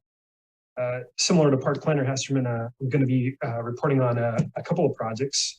I'm going to be giving a brief project overview, after which I will have our design consultant, Keith Billick, who's on the call, from WDS, present our park master plans. So Meadowlands Park is our first park up, and this park enhancement is a Measure M funded project. That was a voter approved general tax that was subsequently allocated by the City Council in the summer of 2021. The city has engaged WDS as a design consultant, and WDS has prepared a conceptual plan that included the scope that is identified in the Parks and Rec Master Plan, which we've referenced in the past. So that particular scope has already been identified in that document and approved by not only the commission but the council. We have conducted additional public outreach. A meeting was held virtually January 19th, in which we did receive some community feedback. And some of that feedback included securing and adding new trash toters, improving some of the grading issues. There appears to be some sort of erosion, perhaps caused by some of the irrigation that's out there. There was another comment to coordinate the loop, completing the loop with a bike entrance to the park, which we have taken into account. There was a good deal of comments on dogs that are off leash and perhaps adding some additional signage that somehow addresses that specifically. And with that, I'll try to sort of proactively state our next steps, which are to move forward with construction documents. The scope is so minimal on this one that we'll be skipping DD for this particular project. And so next week we'll get with WDS to get started on the construction documents. With that, I'll turn it over to Keith Billick, who is going to walk you through the concept. Thank you, Nemo. Tracy, can you zoom in to the north half? Or let's go south half, it doesn't matter. Can you scroll up just a little bit more? So want to get into this again. Good evening, Chairman and Commissioners. One of the biggest improvements with this project is finishing the loop here. So you can see across the north side here, just south of the elementary, we will be connecting the trail from the back side to the front side. Trail will be concrete just like it is now, and it will be the same width as what is out there now. We'll be adding some trees for shade. One of the things that you'll see is over on the right-hand side, kind of the upper right-hand corner, is we are providing an expanded paved area that's right outside the elementary school gate. As you may know, a lot of parents wait for their kids right there, either that are parked in the parking lot or have walked. So we wanted to make sure that they had a all-weather surface in that area to be able to wait for their kids. We will also be improving the ADA ramp in that location to make sure that it is fully accessible, and we'll be adding some benches, entries for people that are using the loop for walking and for shade in the summer. Tracy, you can pan down to the bottom.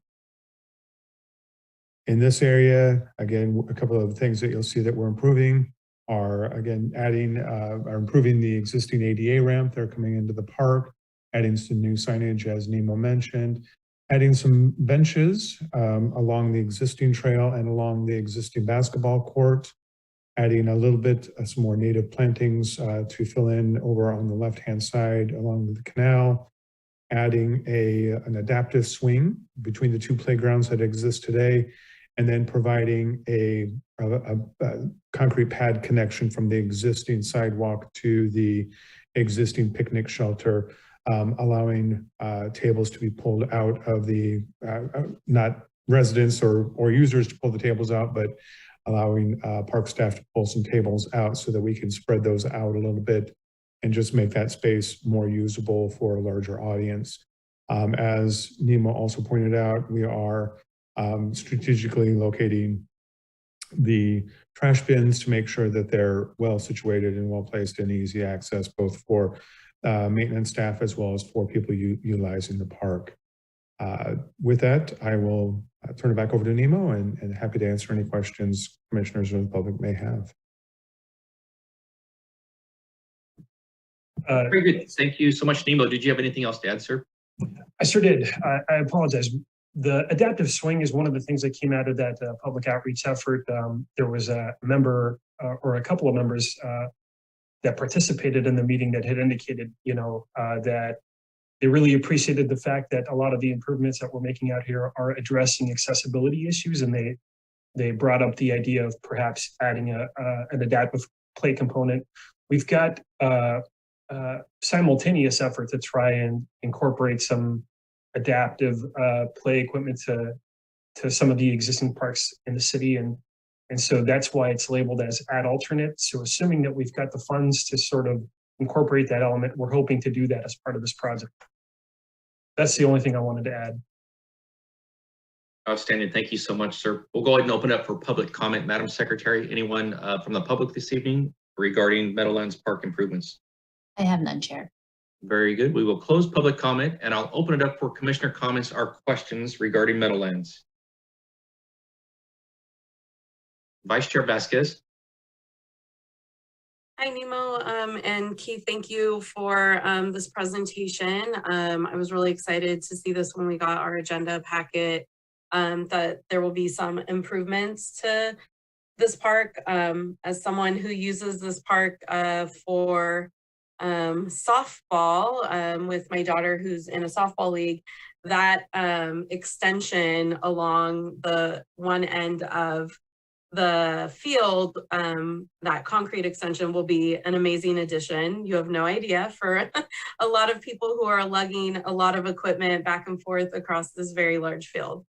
So I think people will be very happy about that. I did have a question about like timeline for this. Like, is there a timeline in terms of when it's anticipated that these will likely to take place?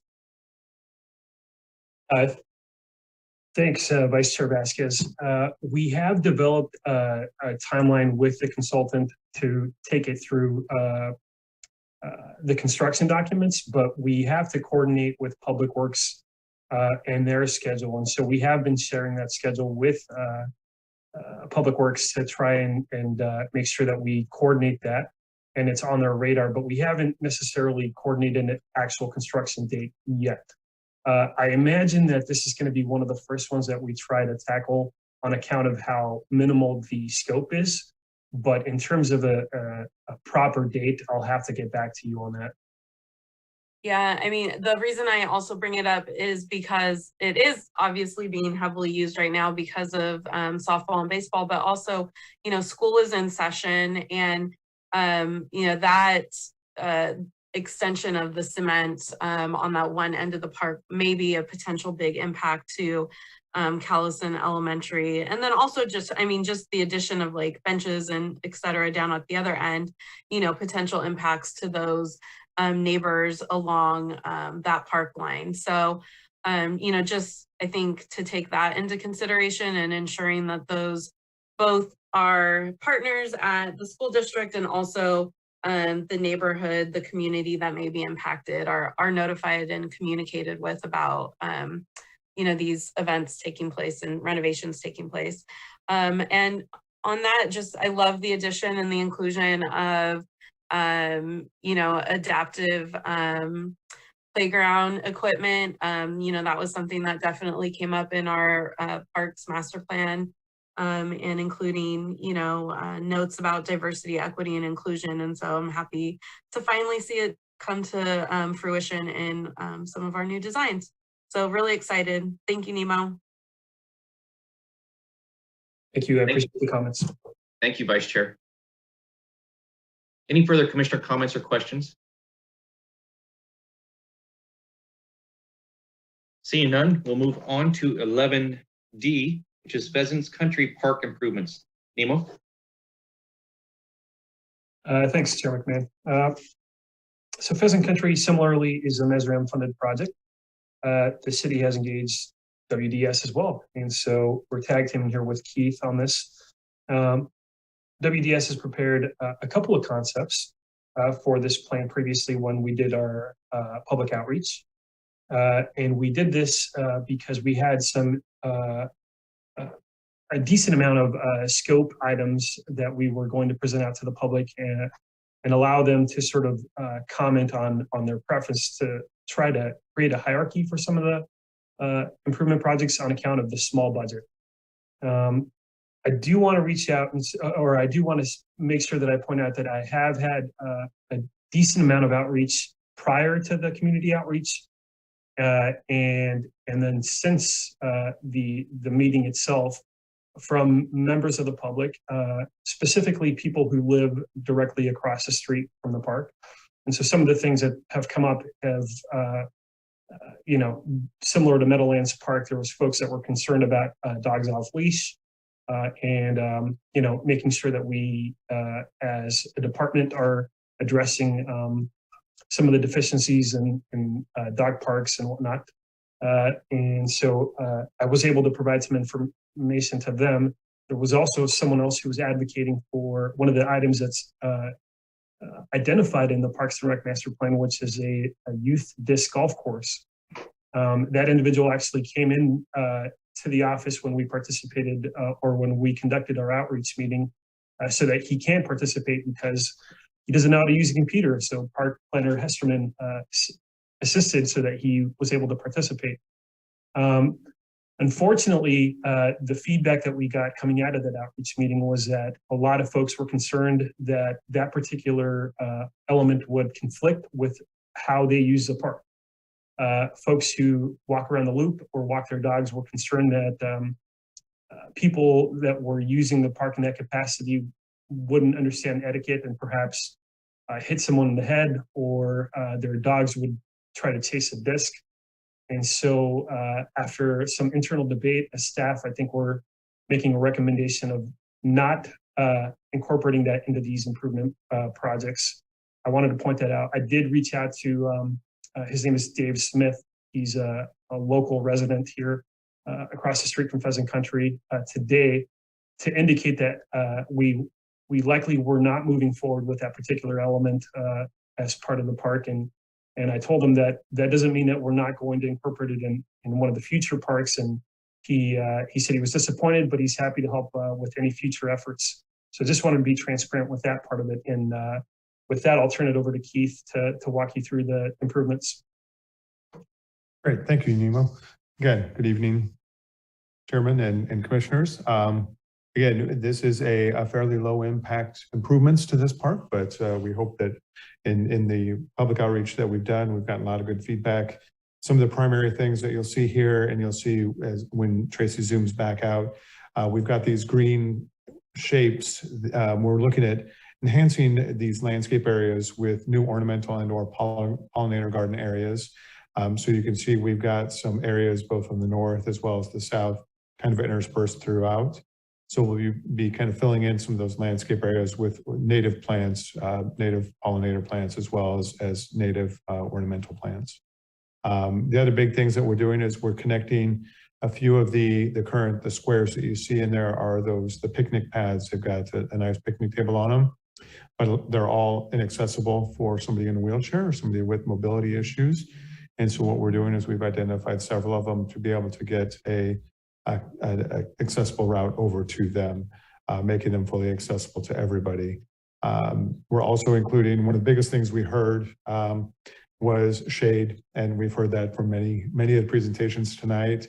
So you can see we are proposing a shade structure along, again, with a concrete connection to that, as well as providing some shade on the south side of the playground, south side of the basketball court, and then also down on the south side of the park, where we're adding a new bocce ball court, adding shade in that area too.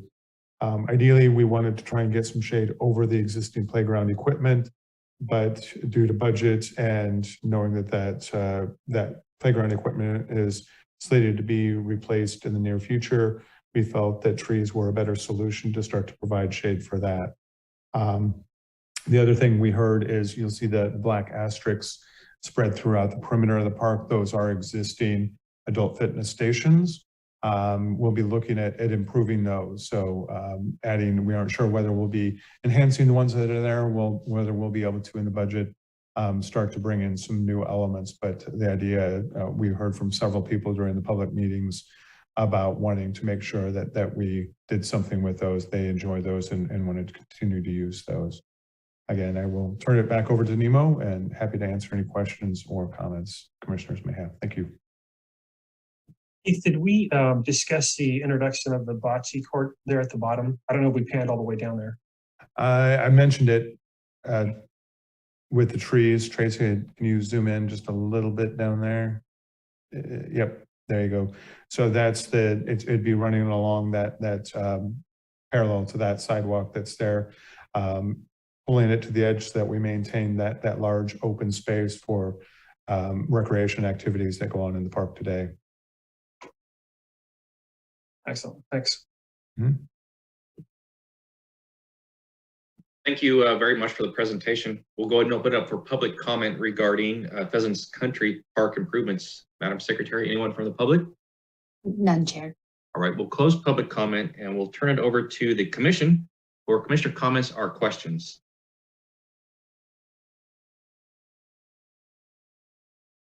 All right, gentlemen, I see, oh, excuse me, Commissioner Vandertulen. Sorry, late hand raising there. So I'm curious, Nemo, you brought up the bocce ball court. So was that something that during your meeting with the community and the neighbors there, was that something they requested? Out of curiosity. Yeah, so in the Parks and Rec Master Plan, the introduction of new types of games was listed on there. And so I believe in one of the concepts we proposed bocce, and in another we proposed horseshoes. And I I distinctly remember that there was at least one or two folks on the call that were very excited about Bocce. So to answer your question, yes, folks were fairly happy that we had proposed it and wanted us to make sure that we carried that through.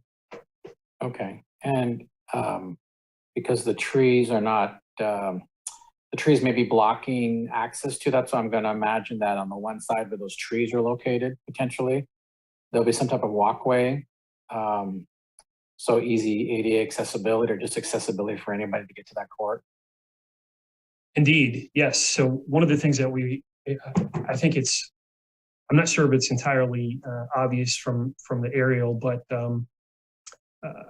the basketball court, the existing basketball court, the picnic pads are all sort of islands out in the grass area. And one of the correspondences that I got before we conducted our outreach meeting was immediately after the December rains, and they were concerned about accessibility issues. And so initially we had forwarded that email to Public Works to see if they can pick it up as a maintenance project, but because we had this concurrent effort, we just said, why don't we just incorporate it into our project? And so you'll notice that one of the things that we're doing is we're making it easier to access some of these picnic pads and the basketball court. And of course, when we introduce the Bocce, we will do the same. We'll have perhaps something that's perpendicular to that perimeter path that will provide some accessibility to the Bocce court itself.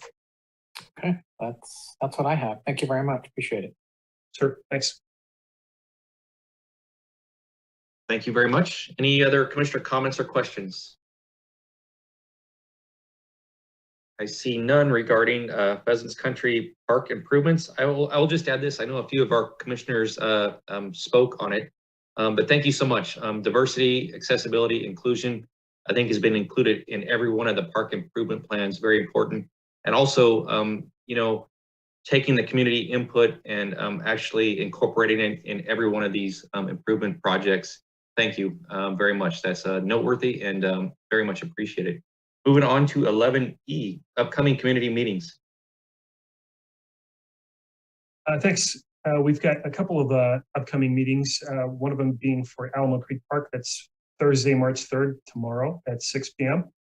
And we've got a meeting for Trower Park next Thursday, March 10th at 6 p.m. Both of those are virtual via Zoom.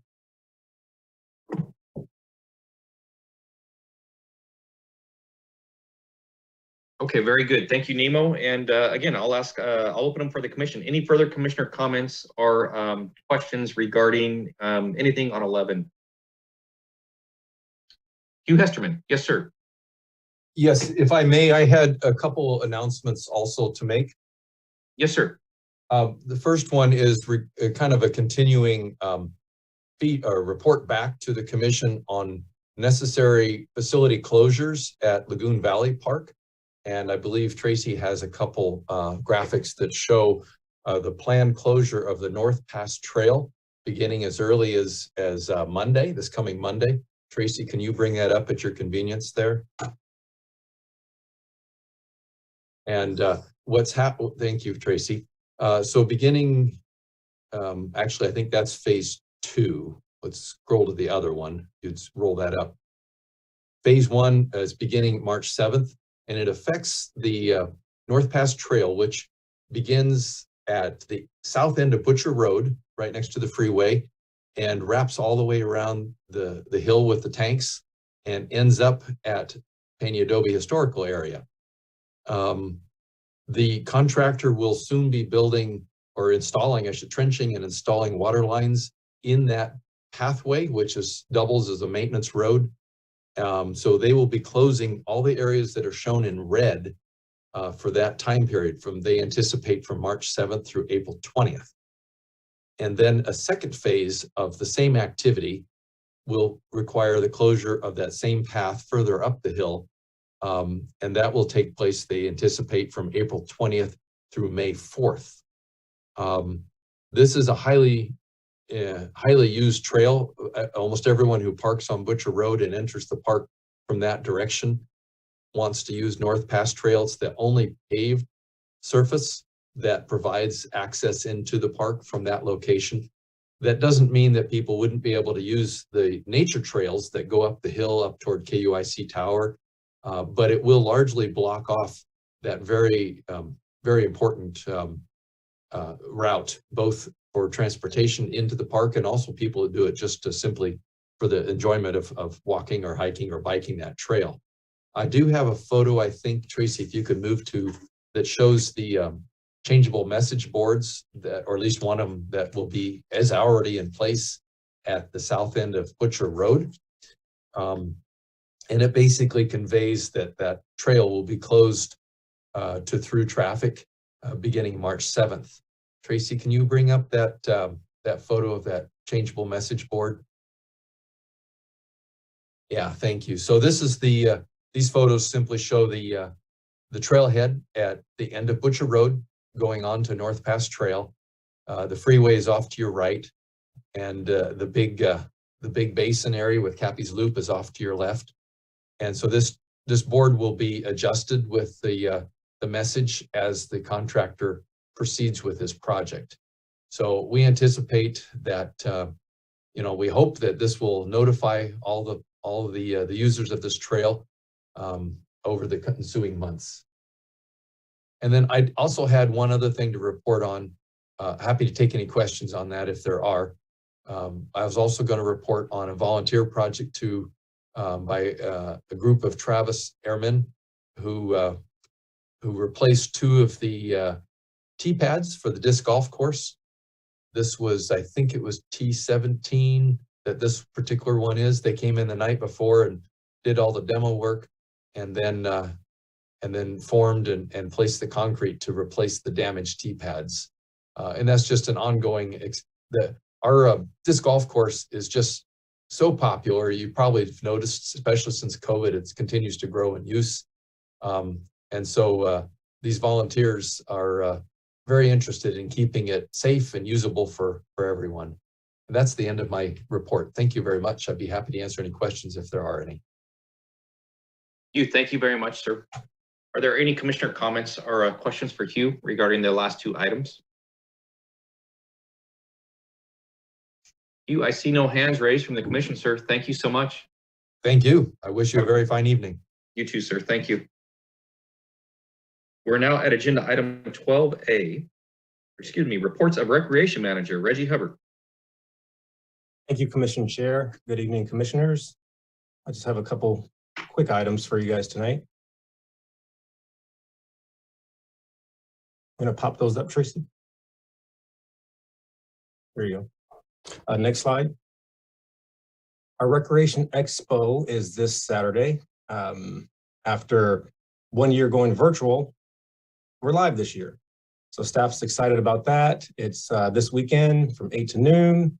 This is where we highlight all of our programs for summer primarily, but other programs as well. We'll have discounts, drawings, prizes, and we'll do demos as well. One thing that we want to push out there is if you haven't gotten your scholarship for our programs, we want to push to do that before this weekend. That way the money's on your account before Saturday and you can use it that day. So once again, 8 to 12 this Saturday. Get there early. I'm hoping for good weather. Next slide, Tracy. Family Dance is Saturday, March 19th, 6:30 to 8:30. This is just a combination of our father-daughter and mother-son dance. We figure we make it a family affair and combine the two. It's at the McBride Senior Center, $25 for a parent and a child. Excuse me, each additional child is $15.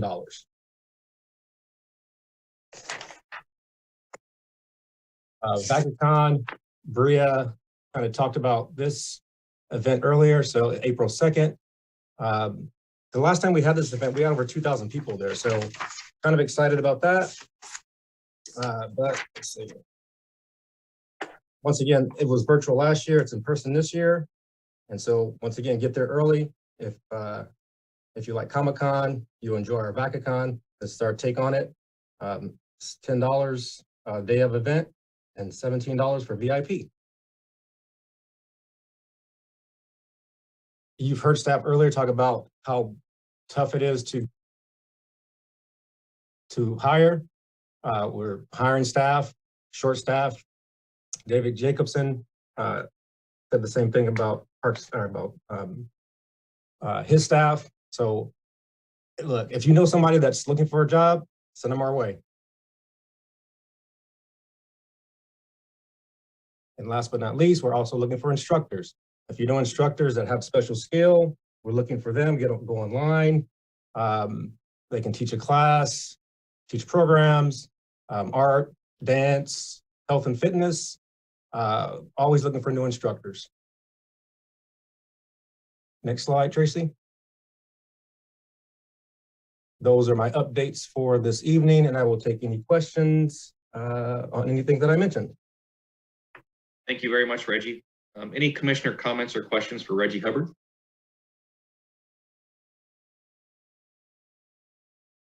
Reggie, I see no hands. Thank you, sir. Thank you.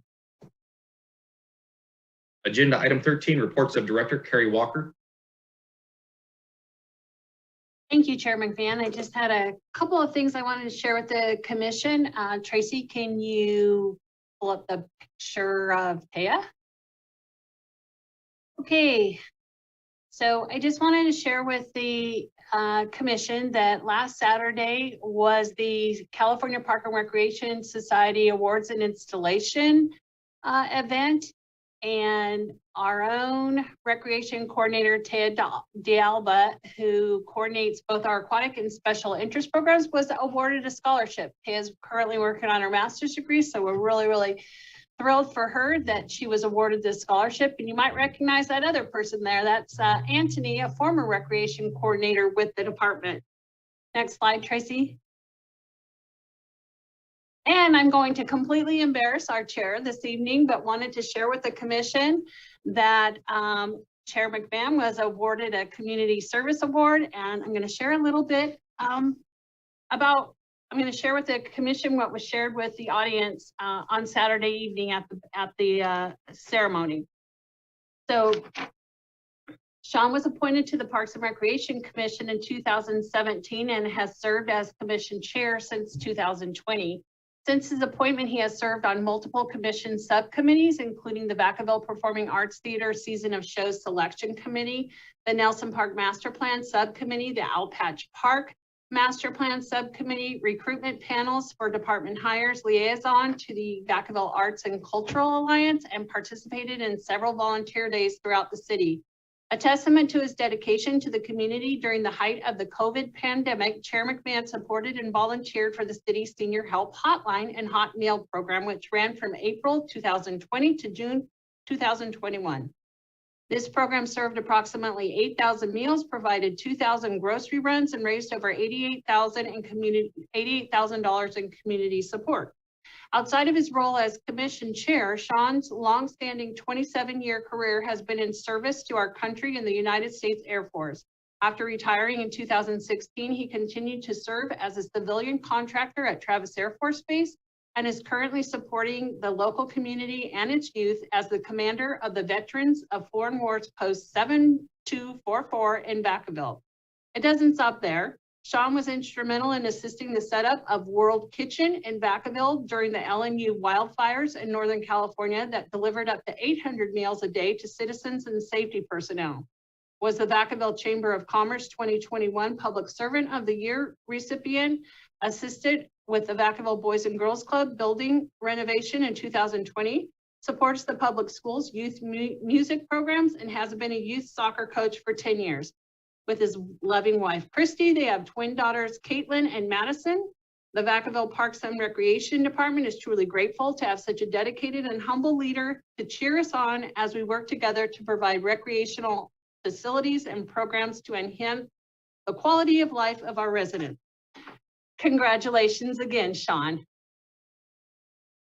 Thank you very much for that, Director Walker. I really appreciate it. And it's truly humbling. I enjoy serving with everyone on the commission and staff, and I'm truly humbled by it. Thank you so much. And lastly, I just wanted to give a big thank you to the entire commission. Thank you for your hard work, dedication this past year. thank you for your support of staff. We really appreciate it. And with that, I'm done, and I'm happy to answer any questions that any commissioners might have.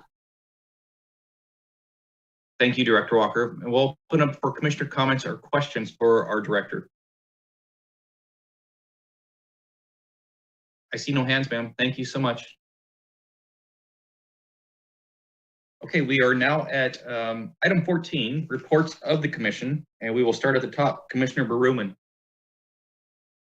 Oh, heck, let me start first. Congrats, Commissioner Chair McMahon, for your award. Well deserved. And then also I want to thank staff again for the great reports back to us and everything. I mean, you guys have done a tremendous job. And again, it's always pretty amazing how you guys pull things off. And I know staff is short, and hopefully that turns around for you folks. And I just want to thank all my fellow commissioners. It's been great working with you guys. And then I guess this might be our last meeting. And luckily we were able to see each other, to put the name to the face a couple of times. But other than that, you guys all have a great evening. Thank you very much, sir. Commissioner Gutierrez. Hi, yes, I also want to congratulate you, Chair, for that recognition and that honor. I know I was working downtown during the pandemic when the restaurants were hit, and I saw firsthand, you know, all that you were doing to not only assist, you know, the seniors with the meals, but also it helped provide a little boost with the restaurants during that time as well. So very happy for you to receive recognition for not only that, but everything else that you do. I don't have much. I want to echo what Commissioner Berumen said as well. It's been an honor. I can't believe it's already been a full year. And although it's been under, you know, the pandemic, I am glad that we did have opportunities to see and work directly with each other. I also was able to I wasn't able to attend the Arts Advisory meeting live, but I was able to go back and listen to it. It's very, very exciting to see all of the suggestions and everything that came up as far as, you know, getting art, really getting a focus on arts in Vacaville. And I'm really excited to see how some of those suggestions come to life as well, and appreciate all the work that's being done on that. I also want to talk about, we had a very successful Black History Month celebration where all of the council members attended, as well as the most of the school board members as well. That was a really, really nice turnout. We involved all of the high schools there at Andrews Park that attended, and talked about what it meant to be an African American in Vacaville. Very, very inspiring.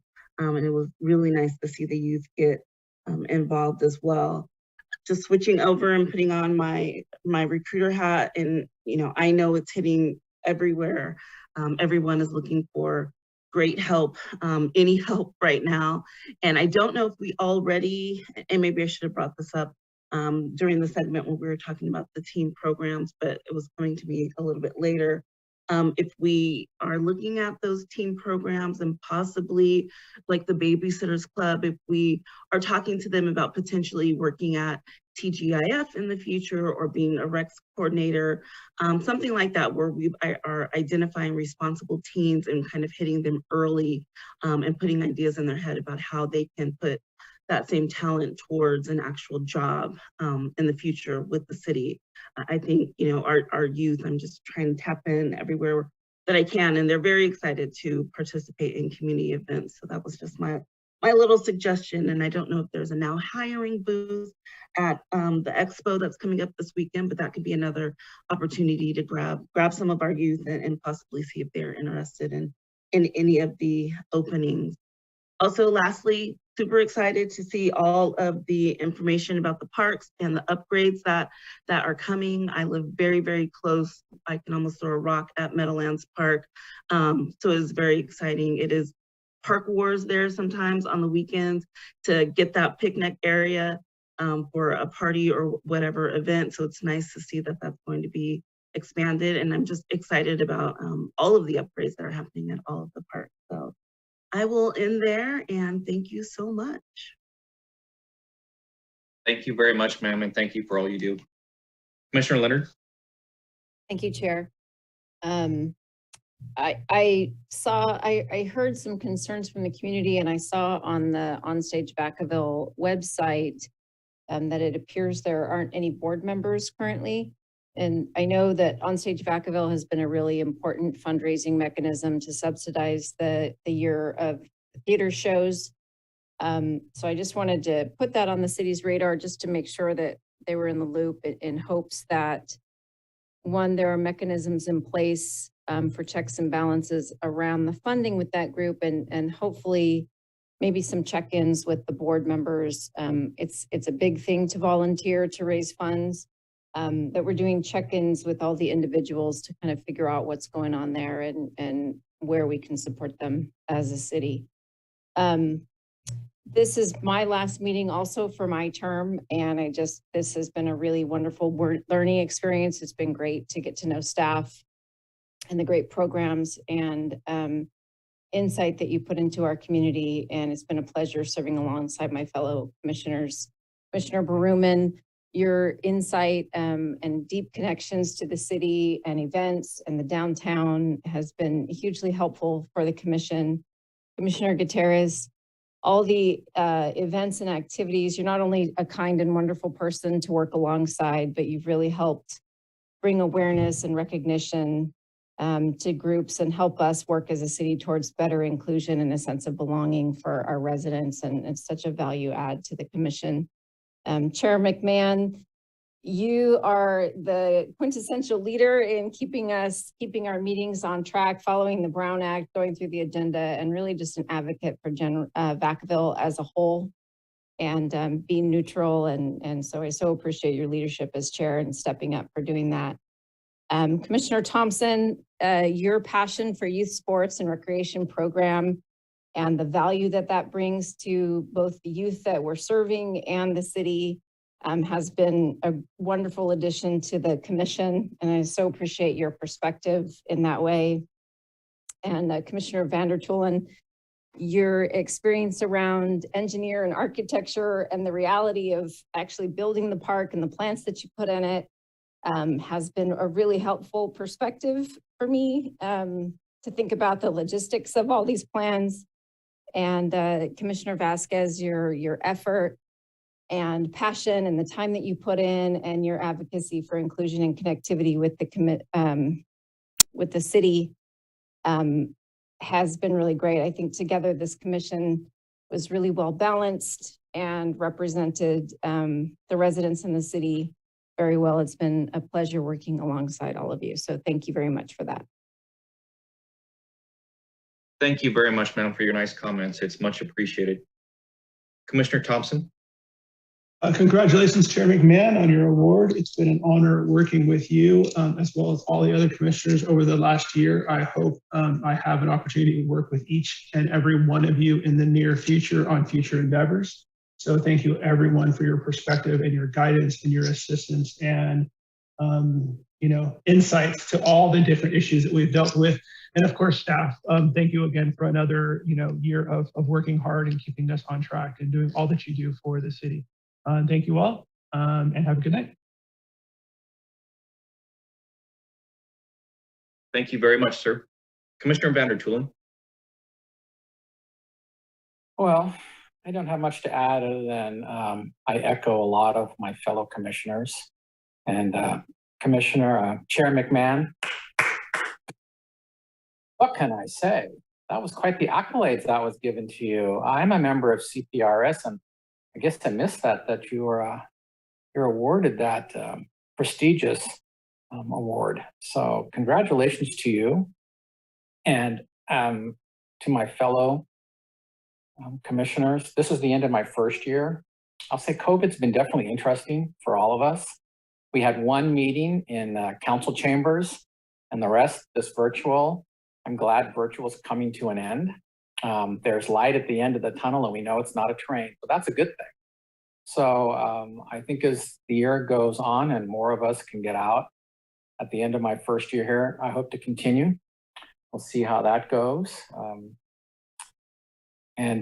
I guess with that, I'll sign off and say, have a wonderful evening, everybody, and hope to see you in the near future as well. Take care. Thank you very much, sir. Your insight on parks and our programs are very much appreciated. Thank you, sir. Vice Chair Vasquez.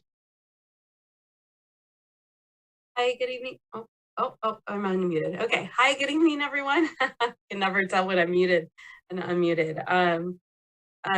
Thank you all for all of the nice comments. It's really amazing. Just really thoroughly having enjoyed serving on this commission and being a voice for Vacaville in terms of Parks and Rec. And just really thank you all for your contributions, and really hoping to work with you all in the future, whether it's on the commission or whether it's individually, and just have really enjoyed working with you all. A couple of quick updates. This meeting was really exciting. It was great to see all of the projects and actually see our Measure M funds and tax dollars going back into the community and neighborhood parks. And just really thank you to our park planners for prepping all the docs tonight and answering all of our questions. I wasn't able to attend the Sierra Vista meeting this past month, so I'm hoping that we do have this opportunity for potential engagement with Sierra Vista Elementary. So looking forward to that potentially.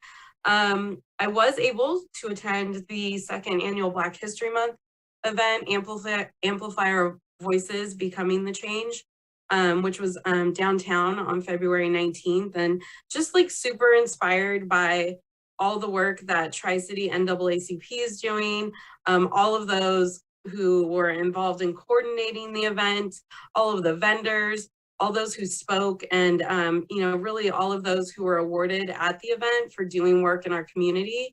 Especially, there was a lot of youngsters involved, and so just really looking forward to those folks coming up in the community.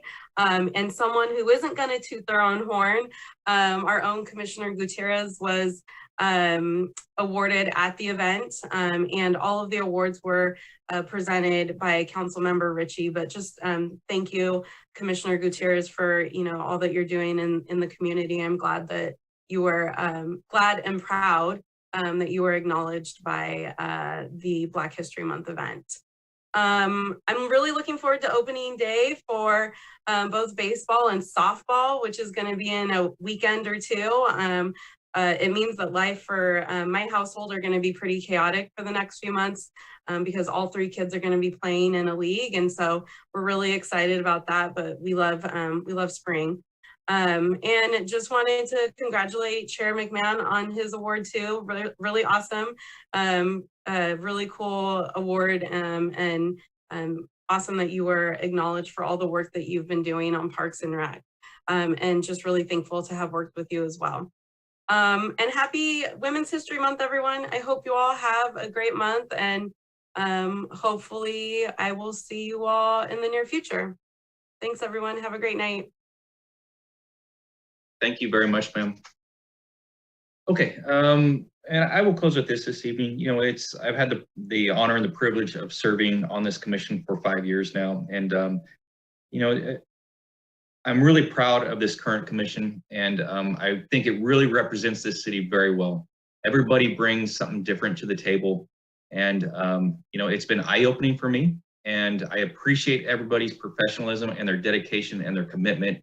And I would offer, next month, I don't know who's going to get to sit up at that table, and I would offer this. I imagine there will be a few of us that get to sit there. Or there may be none of us, but whoever sits there, please continue to be open-minded. And, I think it's safe to say if there are new commissioners there, please reach out to any of the commissioners past. We want to see you do well. We want to see you represent our city well. And, there's a lot of great park improvements coming in the near future. They're long overdue, and it's an exciting time. And we wish the new commission, whoever that may be, the best of luck, and we are counting on you. And we look forward to seeing what the future holds. So with all that said, thank you to all the commissioners and thank you to the staff. It's very much appreciated. And like I said, I've always looked at this serving the community as an honor and a privilege. And, you know, whether we're serving here, I know that, you know, the names that are on this commission, we will run into each other in town and we will continue to serve this town because all of you are just dedicated and professional and it's appreciated. So thank you, everyone. With that said, we will adjourn this meeting until the regular meeting of Wednesday, April 6th, 2022. Good night, Vacaville.